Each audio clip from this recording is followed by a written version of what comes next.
connecting. Are we live? I mean, it should be almost instantaneously, actually. So. Oh, okay. Oh. Yeah, whatever. Doesn't matter.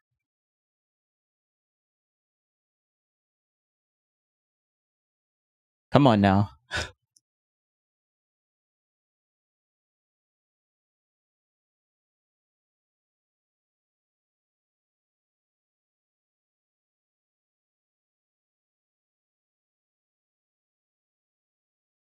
Is this not... Alright, maybe I need to try something. Oh, because I didn't hit start yet. I'm an idiot. I'm on YouTube. Yeah, YouTube is good. I think YouTube is set. But everything else is, like, not on right now. Let's see. Are we? Are we on YouTube? Alright, yeah, maybe I need to try something. Oh, alright, we're not going to listen to myself. Let's go. Let's not do that.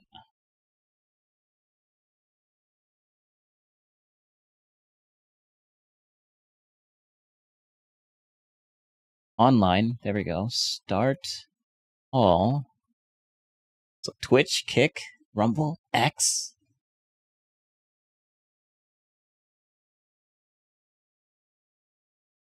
Kick, Rumble, X. Alright, let's not listen to myself. Why won't you let me create the broadcast? I don't get it. This is dumb. Like, you get my... I don't understand this. Should I just hit cancel? Okay.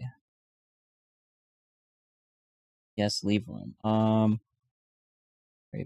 Create source? No. Create broadcast. And source. Rumble? X? Alright, shut up.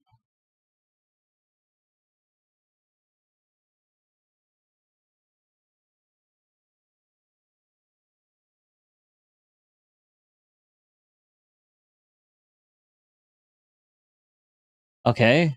Oh, yeah, oh, wow. Okay. Create podcast. Okay. Now you want to work.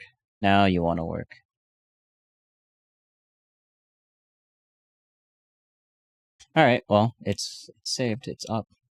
And just read the chat. That's what we're going to be doing. I mean, read the title. Okay. Oh, yeah, oh, wow. Okay. Create podcast. Okay. Now you want to work. Where is that coming from? All right. Well, it's saved. It's up. And just read the chat. Oh, okay. There we go. It's so complicated. Setting all of this up before you... This is why you need a producer. I am my producer. And my editor. I am everything. Alright, well, that's... Everything should be set up now. And nothing should be echoing. And, yeah, chat should work. Probably. If it doesn't, well, it's a little bit too... Oh! Rumble chat. But Rumble chat's not live, right?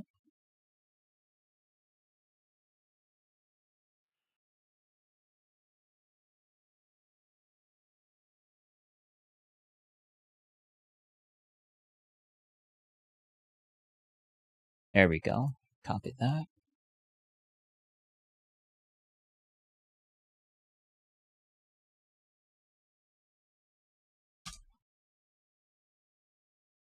Wait, does this work? Test.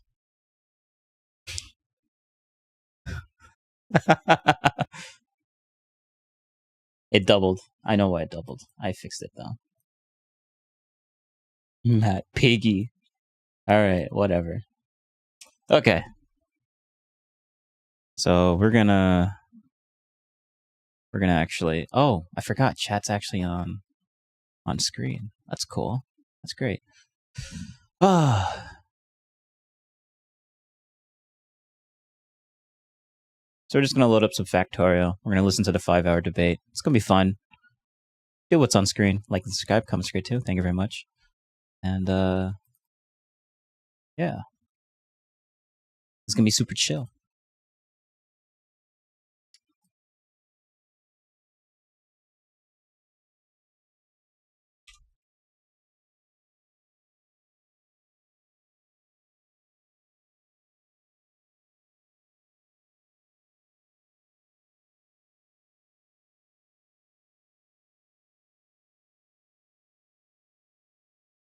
You're on Twitch.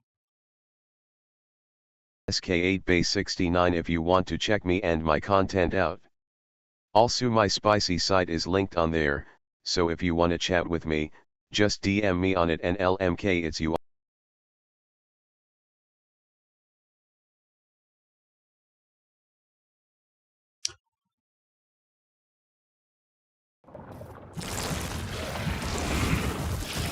Oh, shoot. There's doubling. How do I fix that?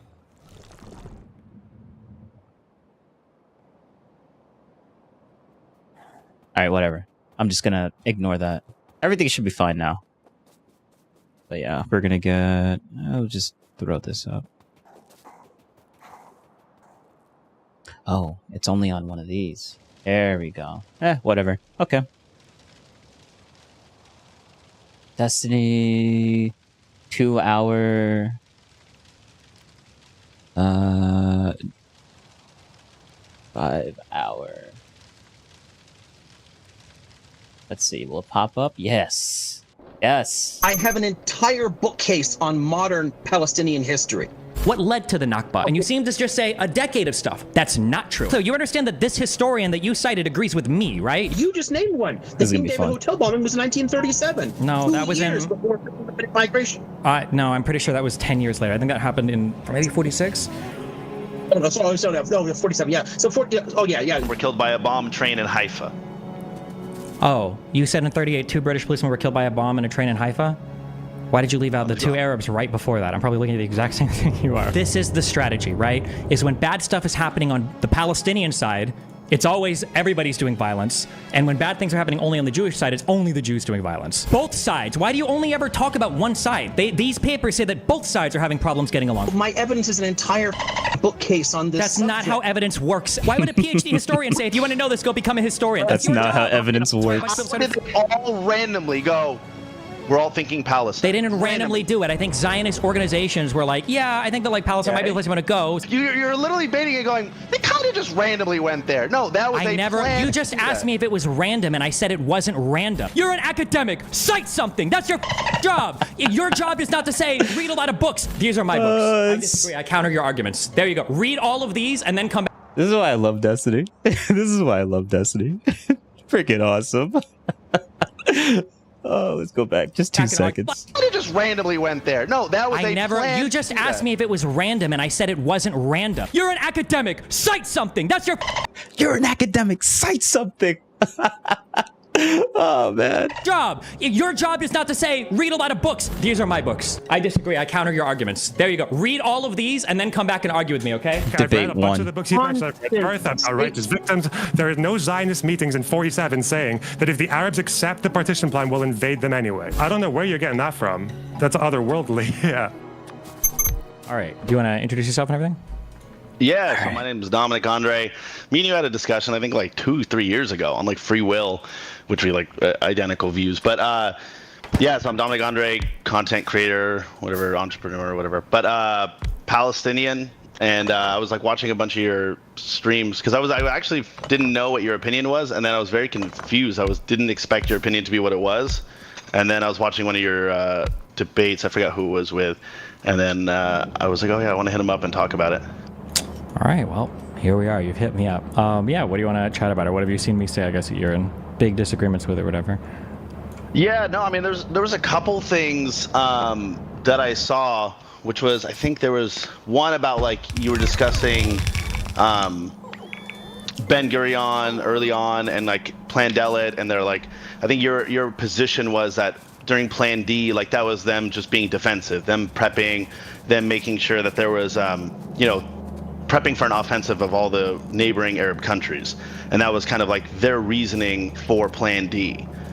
I don't think there was a reasoning for Plan D, no. I'm not sure how long ago you heard me say that, or if that's exactly what I said, but the contentious issue around Plan D is the Arab narrative is that Plan D was basically something that they'd thought about decades before, 2 seconds. and that the mass expulsion of every Palestinian... Let me pause this for a second.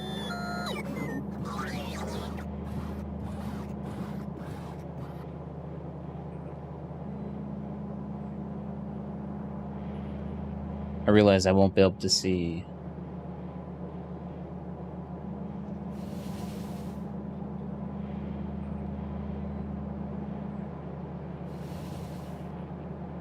I won't see X or X/Twitter's chat, which I don't. How do I?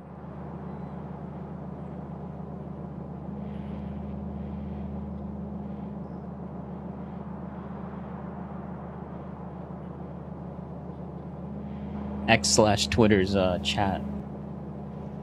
Oh, so should I just post it? Is that what I do? How do I find it?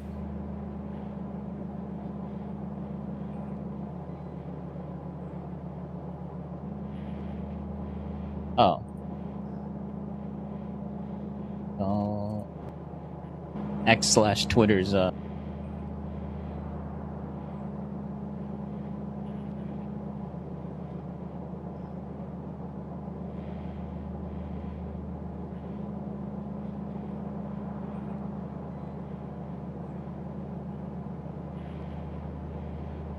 I don't know how to I don't know how this works. X, why are you're just too complicated. Like, chat is supposed to be a thing, but I don't know how to find it. I really don't. Like, how am I...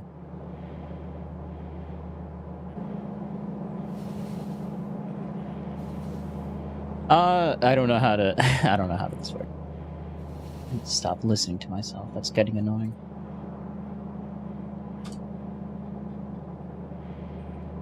Oh, is this it? Is this how I do it? Alright, we'll throw you over here. Nice and quick. Can I pop this out? Yes, I can. Oh, wait, does this work with, let's just throw some scribble. Hey, it does. But it doesn't show me what I said. Alright, well, that's cool. That's fine. That's perfectly fine. I don't have to see what it says as long as it shows that something said something. Yeah. So we can delete that. We'll keep this here. Surely. Let's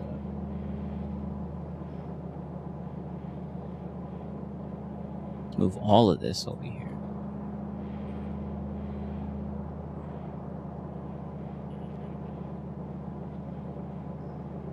Yeah.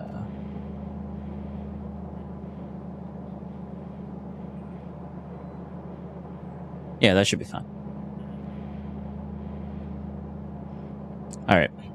Where every Arab that was living in what would become Israel needed to be expelled. My position is that Plan D was probably a little bit more dynamic than that, and it evolved out of a response to all of the aggression of the neighbors, and then it became like we need to expel these people from our newly forming country. Neighbors when? Sorry, just so I can get an idea of mindset on that. I mean, probably like 47 onwards. Got it, because they had been working on that plan for around 10 years. There's evidence of that they had been cataloging militants who actually fought early on in other wars.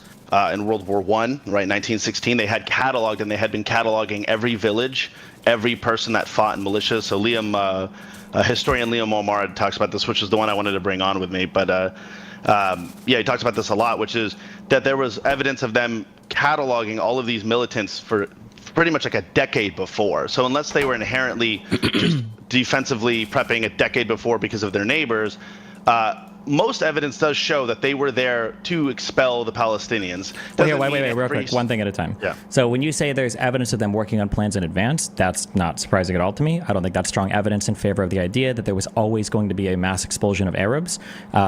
People work on contingency plans for all sorts of things. I'm sure we've got like different plans relating to how we would nuke certain people. It doesn't mean we're planning to nuke certain people.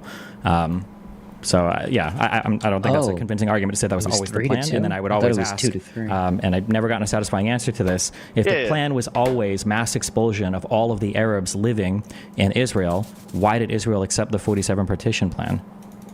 Yeah, so this is something Ben-Gurion had talked about multiple times, which is there's multiple quotes of him, and then there's evidence of him cataloged in New York, I think in the 50s, early 50s, where he states, we will take any percent we get, and we won't stop there. That is just our ability to set up and then continue further. That had been quoted many different times in many different capacities over the years. So that's why when people overlook that, I'm like, yeah, it makes sense to say like, hey, and this is what they said, like, what if we get 2%, we take it, and then we will develop ourselves, we will build ourselves up, and we will continue to grow. And so that's a satisfying answer. There's evidence of that. Liam Omar, I'll bring him on, and we'll go over all the evidence to support it. So I don't want to ever say anything that's not supported by actual evidence. But that was their goal, is to accept anything and then from there move forward. So this idea of like, well, they said yes, so like clearly they were satisfied completely, and that's evidence to show that they were fully satisfied with the land that they were given. I wouldn't agree with that either. You couldn't say, well, they accepted it. Clearly they didn't want anything else. That's not true. Well, no, I mean, again, different claims, stronger claims, precise claims. So if your claim is that the Jews always wanted more land, I'm not going to disagree with that. I think the goal or the aspiration would have been all of mandatory Palestine and maybe even more, right? That's probably the aspiration. But the question is like, what would they have done absent any Arab aggression? Like, were they always going to conquer all of that land? I don't think that's ever, I don't think it's even possible to demonstrate that because there's never been an absence of Arab aggression towards the Jews. But I mean, this idea of like, since there's no evidence of it, there's no way that they would do it. It was their plan from the beginning. So when they had discussed it, and then your point was like, well, we don't know. But if someone's saying it, and then your response is like, but we don't know. They could have not. Sure, I guess. You know what I mean? So the evidence of that, so the counter evidence of that would be that because Israel was the only Jewish country and because they are fighting for their survival, Israel has two arms of how they figure out what their path into the future looks like. They've got the military arm. All right, this is so annoying. You can't even see that. So what I'm looking at right now is the 3-point. The speed over here, 3 point whatever. I'm trying to get it to an even number, but it's like 3.25%. When I'm trying to get it to an even 3 or an even 2, but now it's 2.5, and I don't like that number. And then all 4 is 3.75, and I'm like, what? I can't. It's such a dumb little thing. And they've got the political arm, and regardless of whatever Israeli aspirations must be, but they have to reconcile with the political realities that exist around them. Surrounded by a bunch of neighbors that aren't attacking them or aren't doing anything aggressive, it's hard to imagine that they would have had international support or even maybe internal support to just like conquer peaceful neighbors. I don't think that I don't think they could have sustained that. So if the claim is, well, Ben-Gurion or early Israeli leaders had dreams or aspirations of controlling all of Mandate Palestine, I would say, yeah, of course. But that's not really the question, because like everybody has dreams of controlling tons and tons of territory. The question is... But wouldn't that contradict what you're saying in the very fact that they did it and they conquered land while all the Arab nations were around them from the beginning? So to say like, oh, well, but there's all these Arab nations around them, like they wouldn't do that. They literally did that. That's how they got there in the first place. That's how they expanded in the first place. But it was always in response to Arab aggression. So like absent that aggression, would they have... What do you mean? Them migrating in 1896 was because of Arab aggression? How? No, not that. I'm not talking about the migrations and the land purchases, but I mean those were purchases of land from the owners of the land, from tenant Arab owners. What percent of the land? Because this is something. Do you know what percent of the land they owned and bought? 2 copper per second. Right before 1940, when they were given the whatever 40-something percent, 50%. I'm pretty sure the majority of the land that they bought. You know what? I think we're gonna make it an even nice even number. 1920. Even-ish. What percent of Palestine? What percent of the land did they actively own when they were given roughly 50% of the land?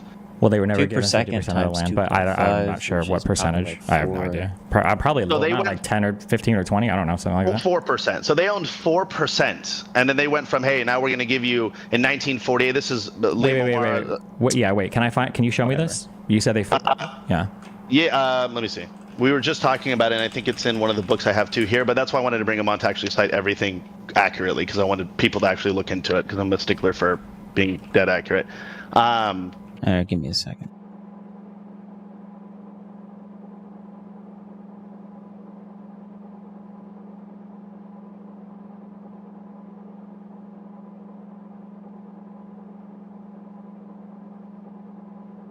Oh, whoops.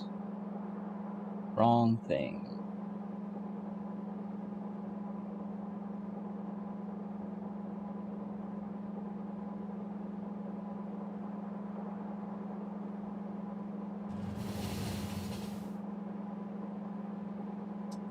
Two times.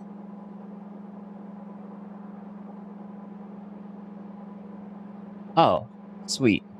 That's actually perfect. So 5 copper plates per second. Nice. I'm actually going to steal this and throw it over here. Yeah, perfect. Alright. Let me see. But that's something that, I'll bring it on. I'll send it to you if I can't find it right now, because I want to be very factual and I don't want anyone to be misled, because that's really important to making decisions on what's happening. But yeah, so they own roughly 4% of the land. So to go from 4% of the land to getting the 1948 so every assembly partition, equals 5 per. there was a huge disruption, right? All right, so so like I my divide that by grandmother 45. and my entire family was expelled. So my family was 45 killed divided by that. in 1948. That's like what? All our friends, our villages, everything was destroyed at that time. And they owned literally roughly 4%. So if you could find something, let me know. I'm watching it to see just in case. But 9. yeah. Oh, which is an odd number, and I hate odd right? numbers. Yeah. So 5.6. 6, 12. Oh, shoot. That means we can't do... Oh, I see. Okay, so this is, it doesn't have to be like land in between. This is like the explicitly like the small pieces of land that they actually own. Okay, gotcha. Yeah, that one they actually bought, right? And so, All right. this is the thing: is like when you're going from 4 to 5% to roughly 50% in this partition, you're disrupting clearly hundreds of millions of people, hundreds of thousands, millions of people. And so this idea of like, well, they were just satisfied with this small amount and they would not take over more. I mean, they literally jumped from around 5% to around 50%.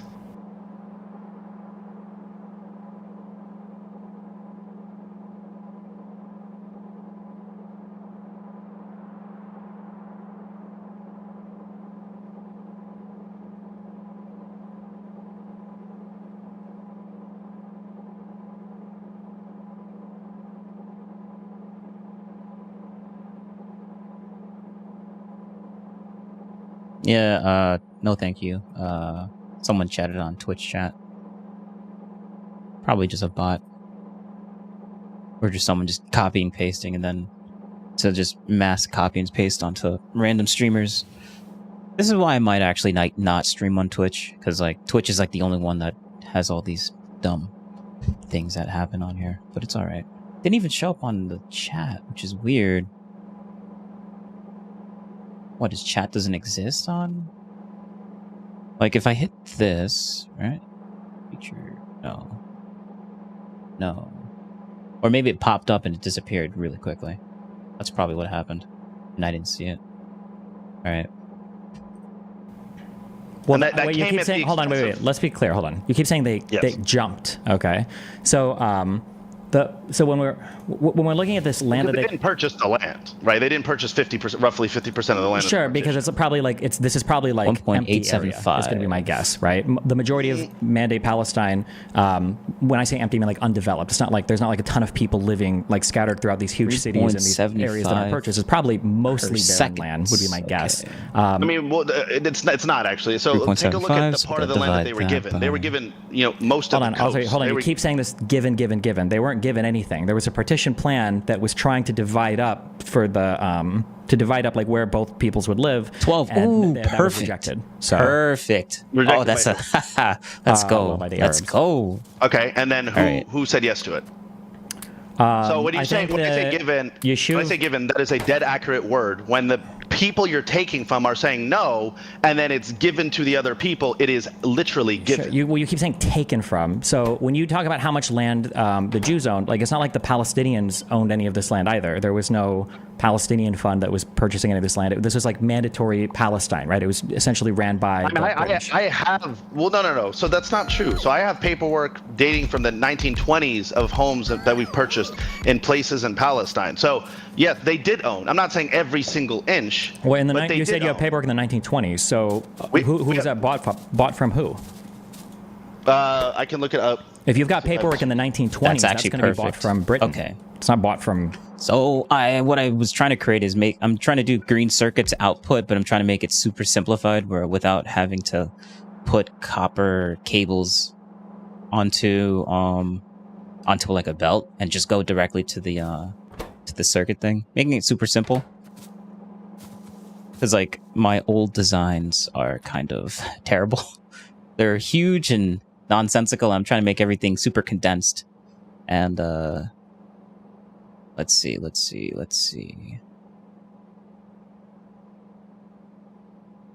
throw this off for a second. Circuits. Yeah. See, this is my old design, which is just, it's very big and bulky for no reason. And it's kind of complex. So this is a much smaller design. It maxes out the amount of, so hold up. This needs, we only need one. Okay. So this belt can technically do, with these speed modules, it'll work with all of these perfectly. That's good. That is good. All right, sweet. And then we'll only need, just so we can equalize it.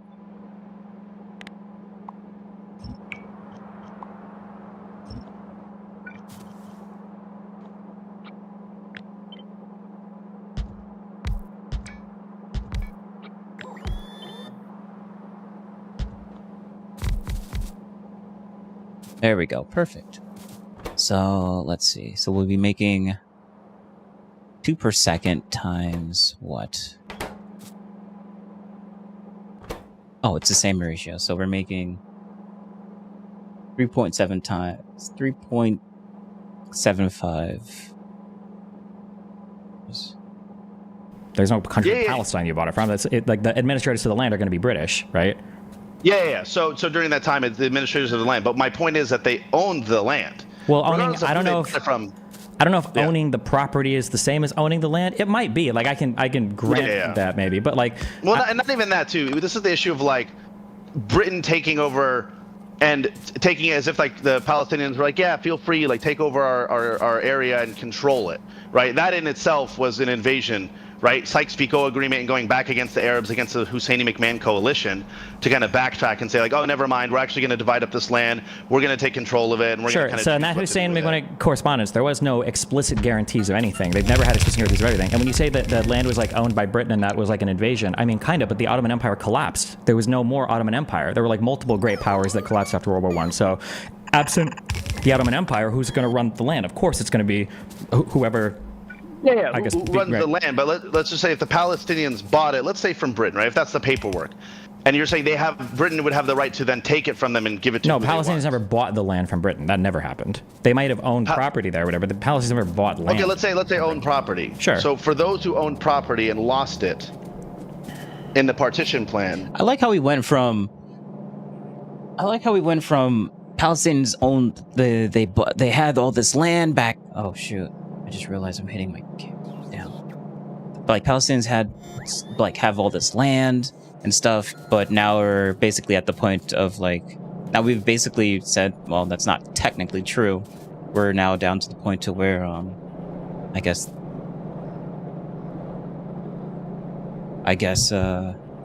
they didn't actually buy anything. Like they might have had land, but they didn't buy anything from the British that basically conquered them because they lost the war. But yeah, I like how we reduced it from like, yeah, they used to live there totally 100%, and then now we're at the point of like, well, I guess they didn't really technically like do that, but you know. What do you say to that? Because I want to be specific about that. I mean, that would be tragic. Like we have land. I have 21 acres that now is there's a prison on it in Israel. That is my family's land. We have all the paperwork for it. It's 21 acres, something like that. That was taken from us. Notice how he says that multiple times. I have all the papers for it. Like it's saying taken and given, but nobody agreed to the partition plan, so it didn't. Or I mean, like the partition plan didn't go through. So the land that they have now was won in war in '48, right? Yes, but when you're going, okay, so there's two things. After World War I, or after World War II, everyone kind of agreed, like, we're not going to be kind of shifting land like that. Yeah. Right? And so, if you say, like, oh, it wasn't taken, then how did they acquire it? Did my family give it to them? Did they buy I think it from that's us? I think that's like that's why it's such a complicated question, right? Yeah. Because like in 67, for instance, because people always talk about the 67 borders, if Israel were to give back the West Bank and give back Gaza, who are they giving it back to? True. You're saying back to 1967 borders? Yeah, who would they be giving the West Bank and giving the Gaza Strip back to? In terms of control or like the physical land? Which one? Either one. Giving it back to the people. Yeah, so like like, that doesn't for example, like people right of don't return. people don't own land, right? It's states typically own land. So in 67, when they say give the land back, they say to the Palestinians, but the Palestinians never had that land. The West Bank would have gone back to Jordan, and the Gaza Strip would go back to Egypt. Okay, but there's a difference between like individual land ownership of like my family has paperwork, mortgage on land that they owned in Palestine pre-1948. Mm-hmm. So like we own that land. Now, sure, Jordan can control the area, Britain can control the area. That's fine. But that administrative paperwork would then get passed to someone else. Like, okay, so now that let's say Jordan, now that we're in control of the West Bank, which Palestinians live where? Well, here's our paperwork. This is the land that we own. You know what I mean? So sure, I don't know what the ordinary process is. If you were like part of Austria-Hungary, or if you were part of like any mandatory area, like if that state collapses, I don't know in terms of how do people honor old paperwork, or do they compensate you for it, or whatever. I don't think that par for the course has ever been all the people go back to where they had paperwork from the original country and then live there. I don't think that's ever happened, right? No. I mean, look, we're setting a precedent that's never, frankly, gonna happen, right? No, like, it's never happened. It's not like it's never gonna. It never happened. That's just not how war works. If you lose like territory during war, like the people that want it, they're gonna take it. They're gonna keep it. That's just how it works. It sucks, and it happens throughout years. It's not like something that instantly happens like within a year, but like it's just a sad reality. That's just how life is. Life isn't fair. They lost. That's it. Happen where Israel's There's no going right, back. Give it back. How do we even organize to know who owns what? Sure. But it's very similar in the sense of like what we did with the Native Americans, which whether it's good or bad, kind of at least putting these programs in place to support, again, whether they're good or bad, or whether they're something like good, like enough or not enough, but putting in these systems to be like, okay, these are people that were displaced. My family was displaced. We did have a home. We did have a business. My entire family had businesses. Mm-hmm. How do we fix that? If we went in there and we took it, Mm-hmm. and You don't fix that. That happened over almost more than 75 years ago, almost a century ago. Like, what do you mean fix? There's nothing to fix. Like, there's no.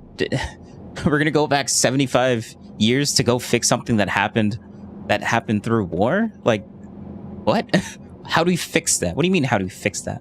There's nothing to fix. Off of it. How do we fix that? How do we make sure that that's supplemented to be like, okay, at the very least, here's some money. At the very least, here's this, here's that. It's like reparations right now. How do we fix past the discriminatory stuff from like racism stuff in the United States? Like, what do you mean? How do you we can't go back in time and make it not happen? What do you mean? How do we fix that?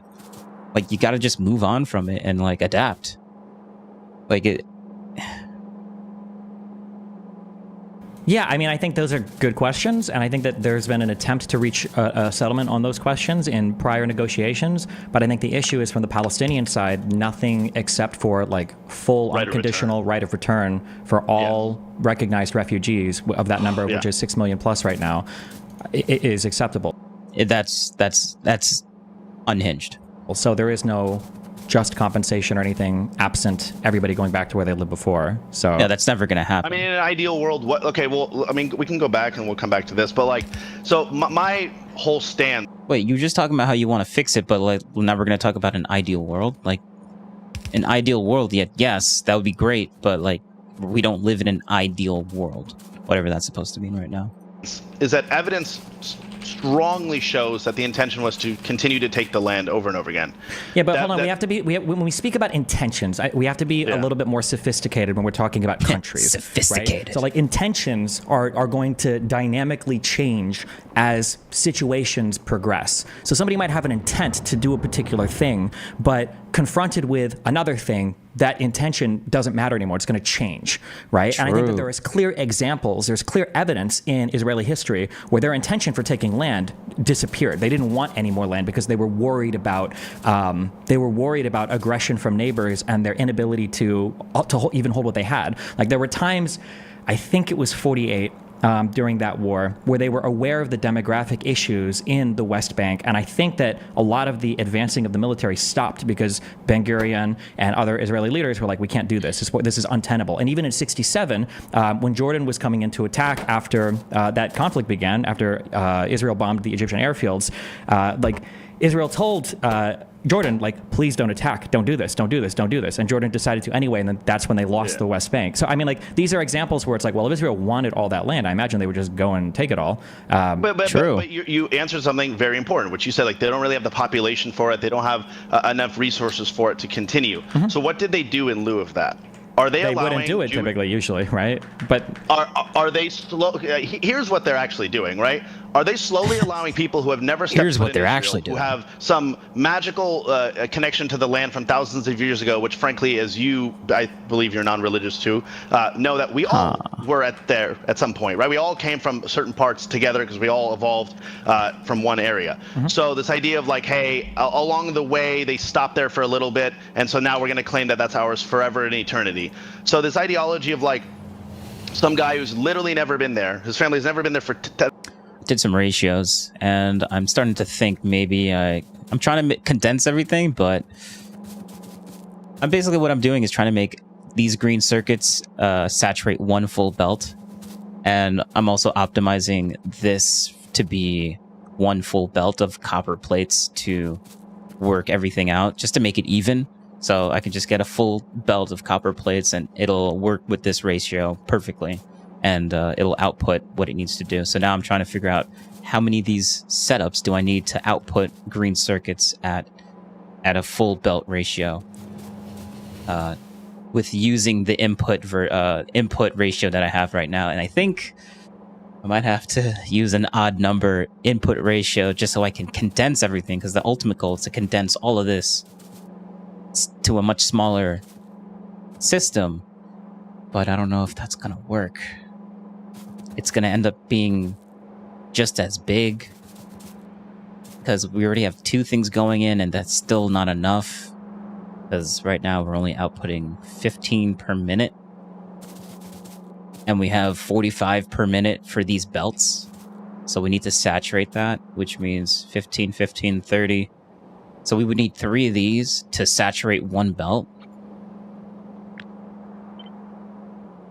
which I kind of, let's see.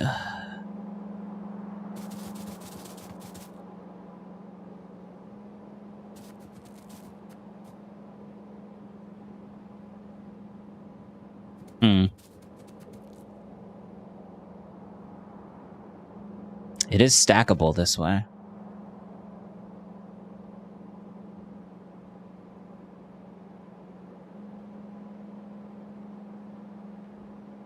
You know what? This might not even be that bad. 3 to saturate greens.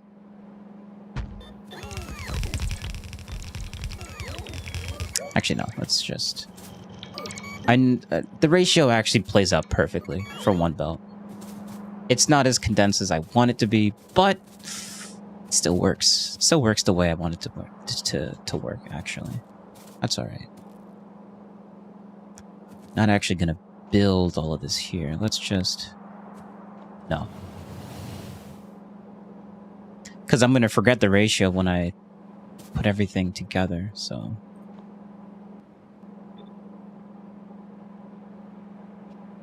We're gonna make a blueprint.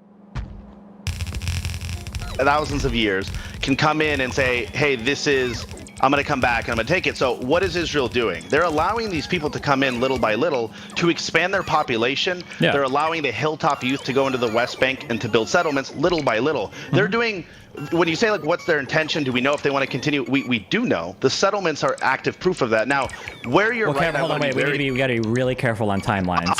Yeah, because 67 onwards, I think that Israel wanted the West Bank and they wanted to start to do that. And obviously, from 2000 and onwards, the goal has been the slow encroachment of more and more settlers, more demographic majority, more annexation of the West Bank. That's undeniable. Yeah. Yeah. So what you're saying is the only thing you don't have proof for is between 48 and 67. There could have been this period where they wanted to slow it down. But the evidence of after 67 and before 48, all of it shows that they want to continue to take Palestine. So this idea that like, okay, maybe they shifted for a little bit. I mean, sure. Well, it's not that they shifted, and it's not like, well, this happened. Like big things happened in 48. All the Arab states went to war to try to get rid of. Yeah. But they can pause their intention. You're saying as if like they decided, you know what? Scratch everything. We don't want it all. We're content here, and we'll be content here forever. What it seemed like, logically, is that's not what right Destiny's now we saying. don't have the ability to expand. Right now, we don't have the ability to take on more land. And in 67 and moving forward, as people started migrating back in again, as everything started to calm down, it was great. Let's get back to our original plan. So this idea of like you're playing this game of like we don't really know their true intentions, and they're going to change, and they're very dynamic when. The intention from this get-go was to take it all. The intentions from 67 onwards was to take it all. It's just too naive of you. I think that from 48 onwards, I think what Israel wanted was wanting all of the mandatory Palestine area. They knew that realistically they couldn't do that for a variety of reasons. But like, what's the saying? Like, try me or whatever. Basically, given the opportunity to expand, if their neighbors make mistakes, they will. And I think that's what we saw happen over and over and over again, was their neighbors were incapable of using diplomacy. They were way too bent on constant war and aggression. And as a result of those military and diplomatic missteps, they lost huge tracts of land in that process of going to war, trying to eliminate an enemy, and then losing those wars. Now, because truly the question would be, is absent the Arab aggression, would Israel have continued to conquer land? I'm not convinced that would be the case because of the deals that Israel did accept leading up to most of these wars. But that's a ridiculous statement to say. Like the only reason that they're encroaching on West Bank right now is because Arab aggression. Otherwise, they would have been perfectly content. Wait, what do you mean? Because the idea that like taking West Bank is going to somehow stop Arab aggression is completely incorrect. Well, that was the whole point. The point was because it's a huge buffer then. There are a ton of times if you read Israeli historians, they use this phrase, and they used it a lot in the 40s and 50s, the rib cage of Tel Aviv. The idea that there were scant a few kilometers between the shores of the Mediterranean and where the West Bank territory was an incredibly frightful thing for them, right? You can shell the Tel Aviv literally from the West Bank. So after 67, this war happens, you get invaders from this area who continue to try to eliminate you as a country. Yeah, I think the argument for taking this territory and having it as like a buffer, whether it's mean or not, like it makes sense, right? Why does a buffer ironically stop at the West Bank borders? Because the River Jordan. What do you mean? There's a river there. That's where it would naturally end, right? They can't get on the other side of the river? Well, they could. Wouldn't having a buffer on the other side of the river help significantly? It doesn't. No, it doesn't matter. North into Lebanon or south? Wait. Bro, remember they're talking about. Remember, this guy is talking about. Wouldn't it help to be on the other side of the river? This is what we're talking about. Like, how many years ago? Pre-industrial revolution. Well, actually, no, I can't state that. This is the Middle East, so they don't even have it. Like, technology there is even less. So. Back then, I'm comparing it to U.S. stuff, but when I shouldn't be. But he's acting like it's just so easy to like just cross a river back then. What, like 75 years ago or whatever? Like, no. It's kind of weird.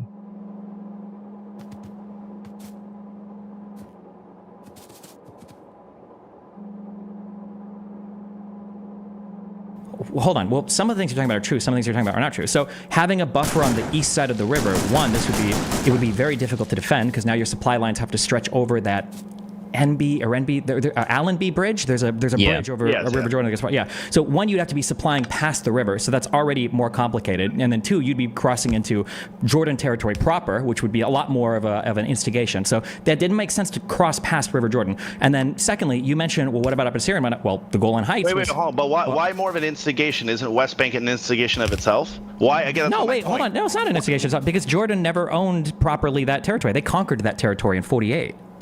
you're saying that their encroachment into West Bank right now is not causing contention in the Middle East? Not with Jordan, no.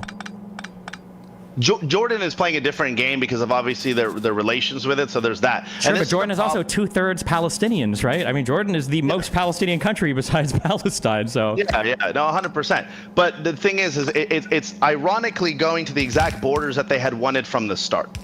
Well, but I mean, like, but it's the exact borders from the start weren't arbitrary. The exact borders from the start kind of make sense that like you draw borders along like rivers and stuff, right? When Israel conquered down the peninsula, what's the river between Lebanon and Palestine? The river between Lebanon and Palestine. I'm not 100% sure. I'd have to go and look at the border up there, but I know that like the Golan Heights, the expansion to that was also a geographical expansion, right? The reason why they expanded the Golan Heights is because you could shell into Israel from those heights. Yeah, there's definitely a mixture of obviously like military, advancement of like having certain places. But this idea of like now you're trying to point of like, look, they're not taking it to take it. They're only doing it for their safety. While they've said over and over again before Arab intervention, before Arab attacking, that they wanted to take it all. And then now you're shifting it to like, nah, they're only taking it for just their safety.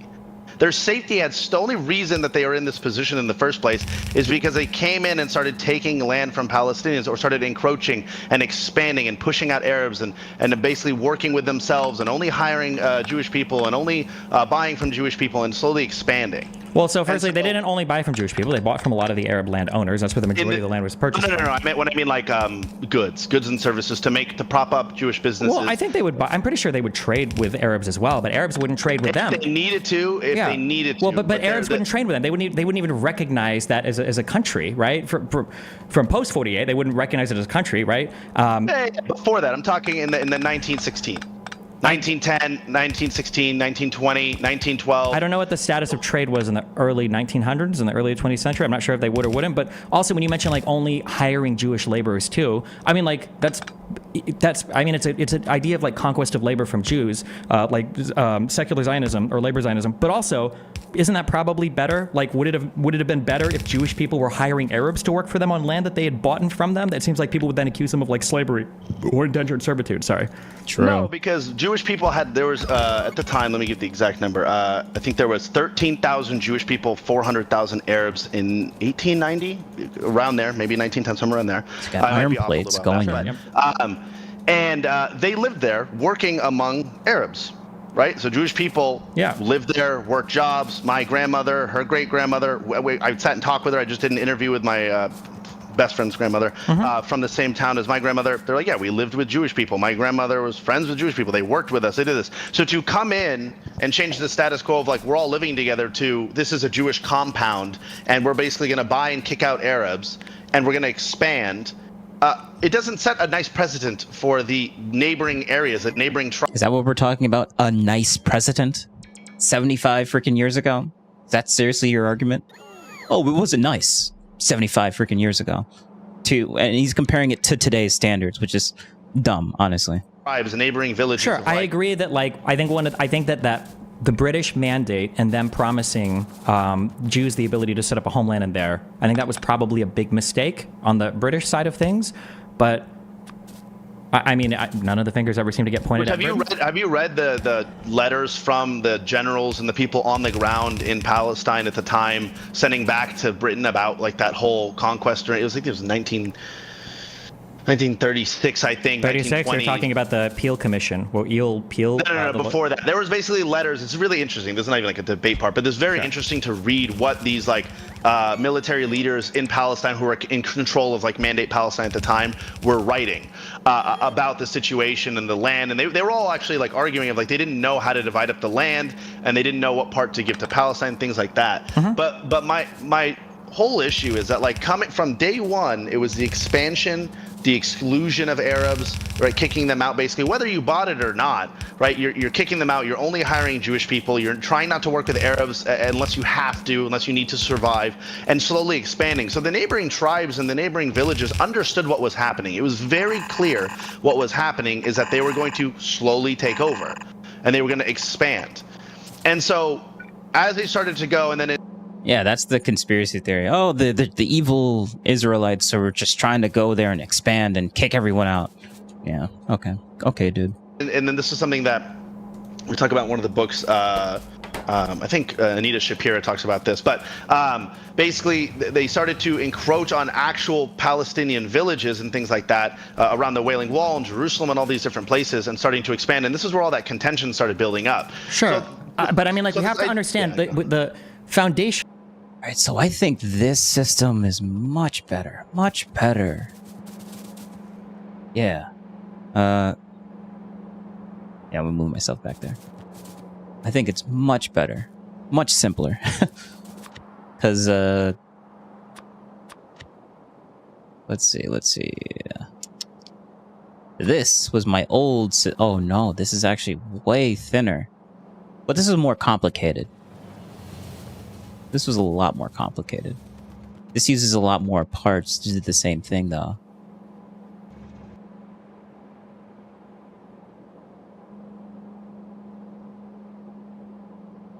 This is more condensed, but this looks way better. Uses a lot more parts. And it's the inputs and outputs are simple. Like we have one, okay, we'll just map it. We got input for iron plates, full belt, and then we need 6 full belts of copper for copper sheets to make this work perfectly. And then we have a full belt of green circuits coming out. And we got input, and then we got output.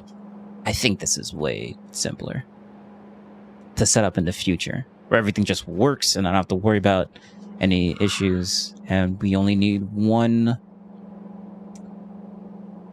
We have more machines. Could I condense this, though? The ratio is going to be off, though, if I try and condense it.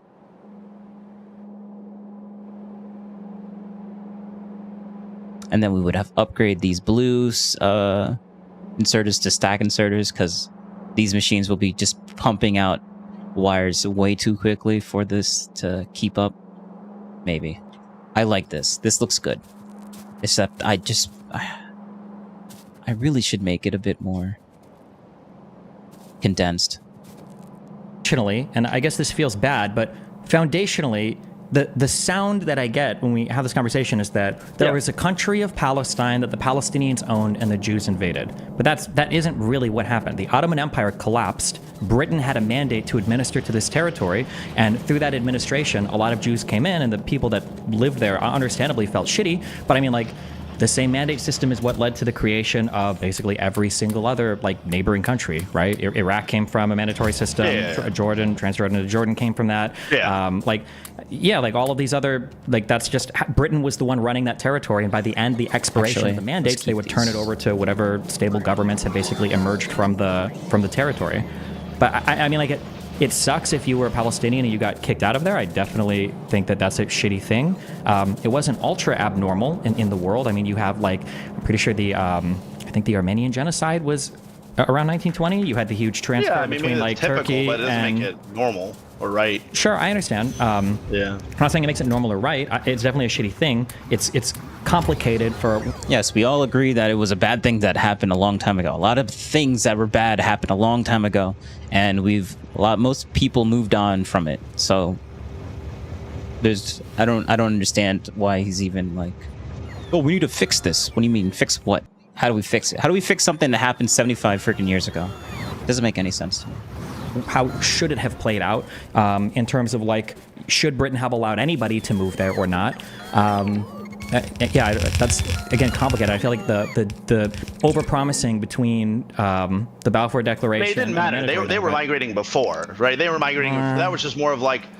They were migrating before. I don't think much migration really happened until that Balfour Declaration came in place. All right, this looks good. I'm going to keep this here, but I don't know if I'm going to turn it into from 1880 to 1916. From 1880 to 1916, your first two Aliyahs, the first one I think was like a total failure. I think the second one had a few more people come in because there was a bit more funding, but I think it was especially after 1917 you had a lot of people that started to come in. For sure more.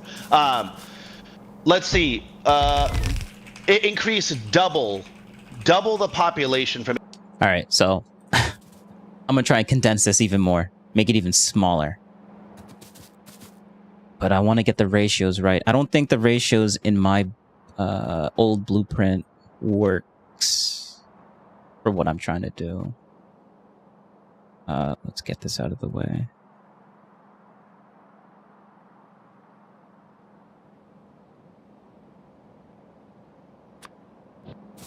All right, let me just build this somewhere.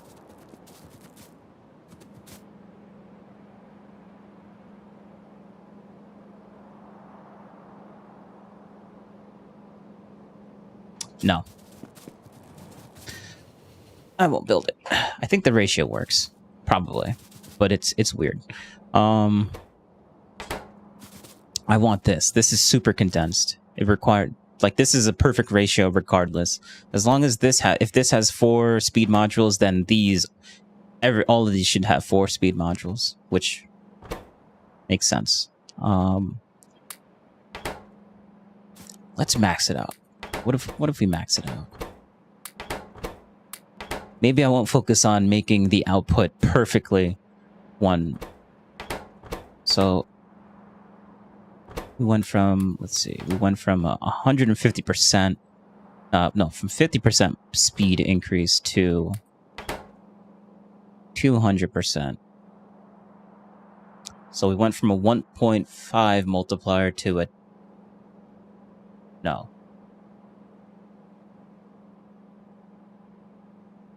1.5 multiplier to a, we went from a 0.5 multiplier to a 2 times multiplier. So is that 1.5 multiplied, instead of a 1.5 multiplier, it's a, so we just quadrupled the speed. Yeah, we just quadrupled the speed. I don't need to think so hard on this. Which means we got 3 things though. We got 3. Okay. All right. So we would need 6 times 4. We were to put everything, but we're making a different type of setup. Make a different type of setup. From 1880 to 1900. Double the Jewish And population, though? Yes. Yeah, the number but of Jews began to increase during late Ottoman Empire, increasing from 24,000 to 50,000. So doubling the number from 1880 to 1900. And then from 1900 to 1914, copper plates times declaration, it went to 85,000. So this idea that they were not really migrating, it was a failure. You literally went up 300%, 400% in a matter of like 3 decades. Yeah, well, I would have to check for the first Aliyah. I think a lot of those people ended up just fucking off and going back home. I don't know how many. All right, 7.5 per second. But like, I'm not saying that there was divided no by migration. I'm just saying that compared to, it was, I think 1917 afterwards is when a lot of people comparison is irrelevant. If there's a 400% increase of a population in your area and they're expanding significantly, it's very obvious what's going to happen. So this is pre-Balfour Declaration. In your area, the Ottoman Empire, and you're going, wait, what the hell's going on? Why is there 400% more people coming in, taking over the land? That is beautiful. That is beautiful. That is beautiful. Actually, yeah, I'll just keep pause. That is beautiful. We got 6. So...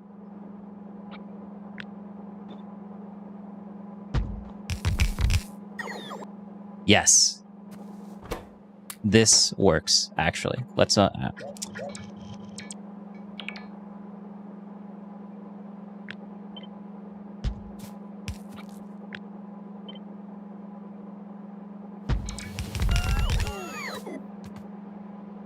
this works perfectly. Perfectly. Or we could do this. And then... So this is... Okay. So input, all we need is this. And then we'll output... let's see. I'm glad the output and the copper plates input is exactly the same ratio. So it'll be 1 belt for both. So if I do output, it'll give me the same... ratio for input for the iron plates, which is beautiful. Beautiful. And again, buying from each other only, working with each other only. Sure. And being like, okay, this, people. this, People are coming in. But at that point, I mean, they really have no right to complain, especially prior to 1917, right? It's because that all happened under the Ottoman Empire, right? Yeah. I'm not trying to say like sure, we could say like the Ottoman Empire should have stopped them. And then also we keep they saying like should have 400% increase in resources to Jews. stop The it. percentage of Jews are increased, but there were hundreds of thousands of Arabs living there even in the early 1900s, weren't there? Yeah, like 600,000. Yeah. So like when you say like increased 400%, they're still less than like I think 20%. No. I'm not trying to say like they're Sure. they're the majority, but when they're coming in, like It's a 6-to-1. 6-to-1 belt here, right? Okay.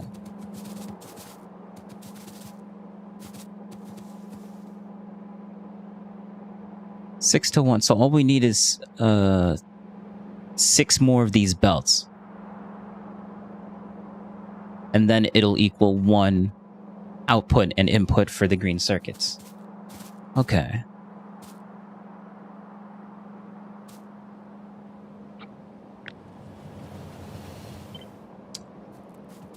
We'll just copy that for now, and then... Actually, no, we'll keep that there. We'll just take this.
Like, what I'm trying to say is this all points to a very obvious fact that they came in with intention, right? We can do the whole Theodore Herzl bullshit and the WZO and all that stuff, which is their intention was to come and take over land and set up a state. Yeah, that was 100%. From the get-go. Yeah, of course. Yeah, that's what they want. That's the get-go. point of the Balfour Declaration is like we want a state in this area. Yeah, for sure. Yeah, well, you going into a place, whether the Ottomans own it, whether the Britons own it, whether Palestinians live there, you are going in there with intentions to disrupt people's lives. There's no way that you could go into somewhere and go, listen, I'm going to go into Africa and I'm going to set up a state.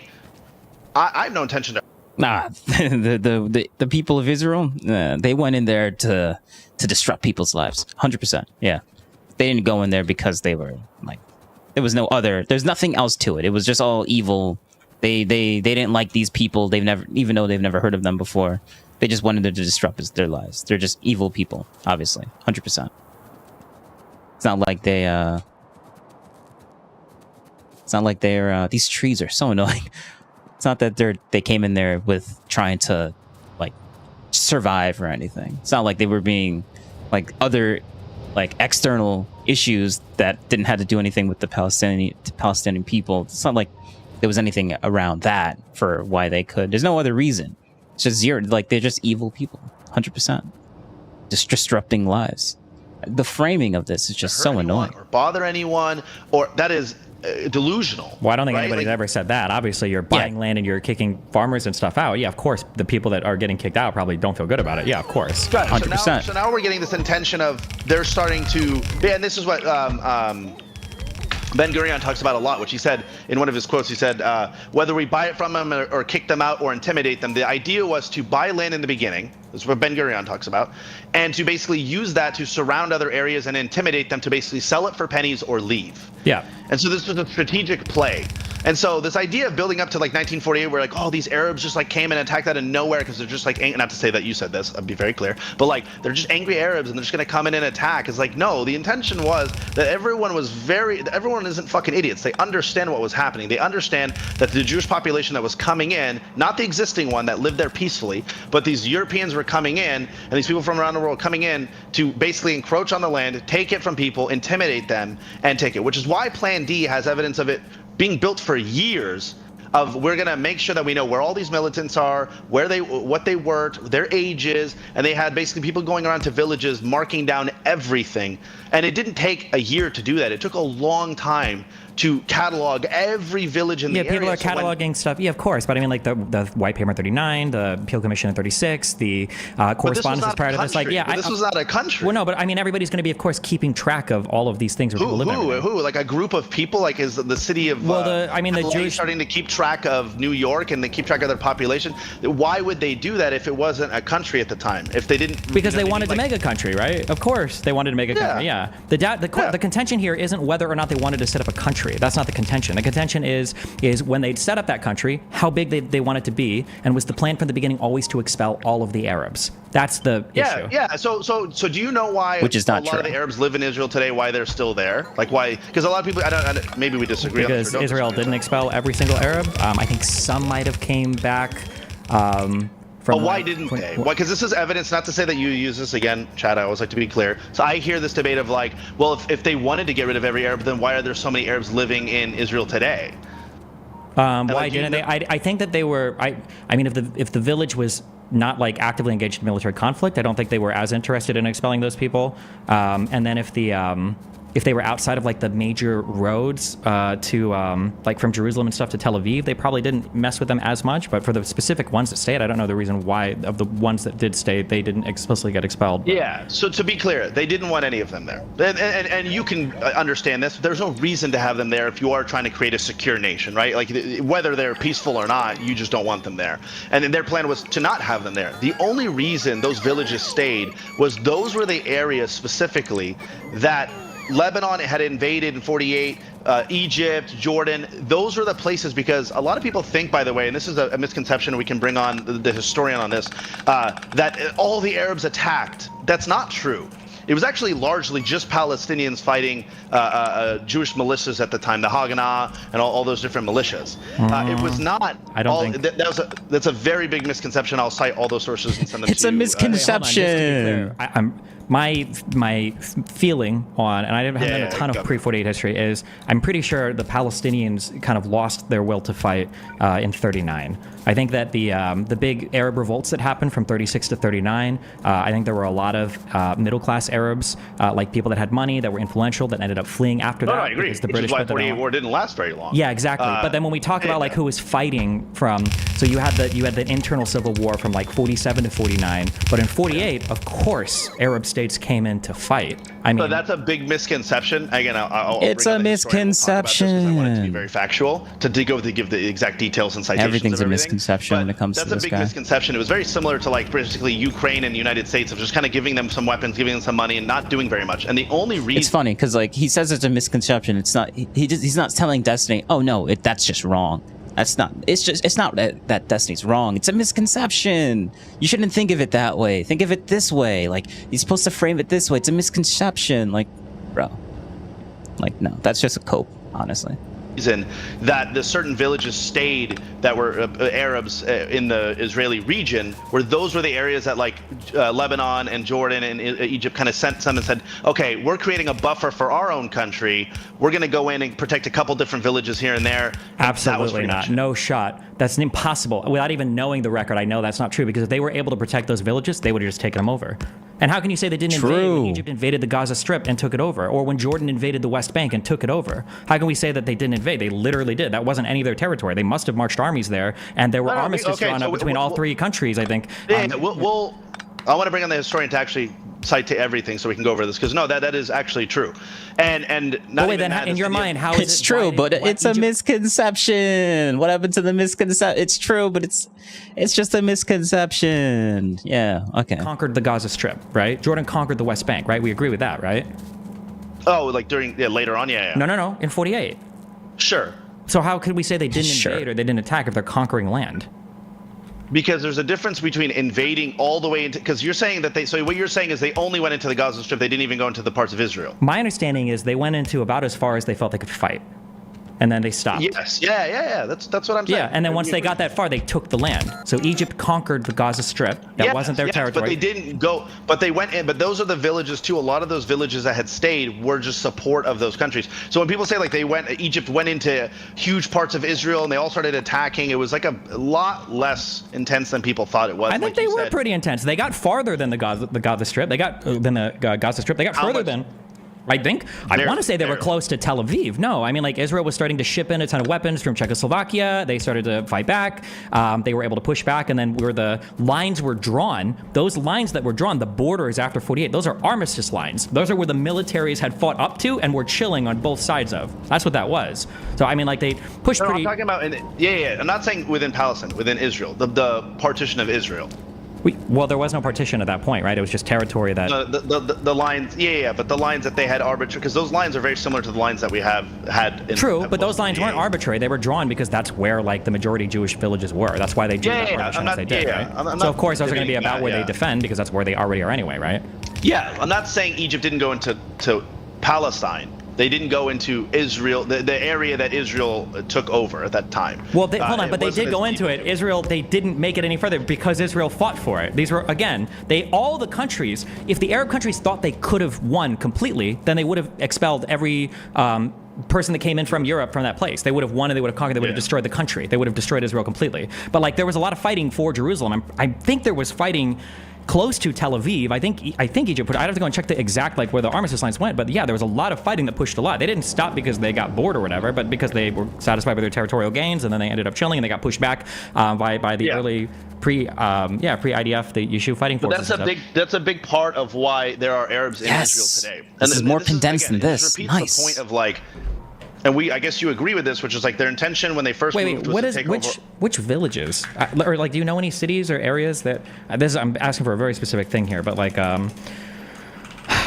where did Arabs live in 1948 Israel? I've never ever heard. Hold up.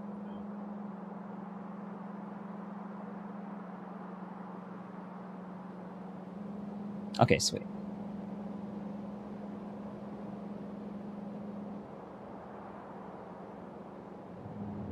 This put forth before that the only reason the Arabs remained here were because other Arab countries were defending them. That doesn't. Majority of them lived in villages in Western Galilee. No. Yes, actually. New blueprint. I want to actually Let's have go. citations for everything, so he had just texted him. But yeah, if you want to pull that up. But anyway, so while you're pulling that up, we can go back to it whenever you want. But my point overall is that this idea that from the beginning they wanted to take over all the land, they wanted to continue to take all the land. There's evidence of Ben Gurion talking about this over and over again, and then now they continue to do that in the West Bank. So this idea of, like, Arab aggression came out of nowhere, and they just started. Wait, just to be clear, I never said it came out of nowhere. They had reasons to fight, and that was they wanted to. Do you think those reasons were justified? Yeah, I'm like 50-50 on it. I mean, like, I wouldn't say completely unjustified. I mean, you basically have what you feel is like a foreign invader that's destroying your goal for creating, like, some unified fucking Arab state, and you want to destroy this country and kick them all out. Yeah, I mean, I think they've got their reasons, but I think the Jews have their reasons too. I think they're also justified. So it's kind of a complicated. Well, I don't think they're justified in taking someone else's land, but they may be justified in, like, hey, we're getting. Well, they're justified in that, like, one, everything they had before the collapse of the Ottoman Empire, they bought under the Ottoman Empire. So at the very least, that was justified, and I'm pretty sure the majority of the land they did buy. Sure, the majority of but the rest of that land was state-owned. It wasn't, like, inhabited by Palestinian villages everywhere, right? This is just... Yeah. I'm literally living fact of, yes, it was not just state-owned. I have paperwork of that. My entire family has paperwork of that. All of my cousins have paperwork of that. We all own hundreds of thousands of acres. So this idea of, like, you saying, like, oh, this is, like, a common misconception of, like... No, wait. Own hundreds of thousands of acres of what? Land. From who? Who sold you this? During that time, I could pull up the paperwork of the 1932 one, but regardless of who sold it to them, well, that's kind of important. We had the paperwork for it. We lived on it. For example, we lived on it. Just because you live someplace doesn't give you, like, territorial rights to the place, though. So would that give territorial rights for Jewish people to come in and take it? Well, no, they purchased it from the other people that owned it, and that was the majority of areas that they lived in. No. You keep going back to the 5%. There were tons and tons of areas where they took over where Palestinians lived. I think that you keep missing that. I don't know why you keep doing that. As if you're because that area that hold on, wait. Because that area where they took that land, they took that in war. They didn't just like come in and be like, leave now, we're expelling you. And that was a war that happened. And then the borders changed after the war. I'm not going to deny that. Of course that happened. But it was a military, yeah, it was a war. But during that, okay, but this idea of like, okay, well, they took it in war. So your idea is like, as long as they take something in war, it's theirs. They can have it, correct? That's kind of shitty. I mean, I don't know but I mean, it's also... You're talking about something that happened 75 years ago. He's not saying this is okay and this should happen. Destiny's saying this is what happened and it sucks.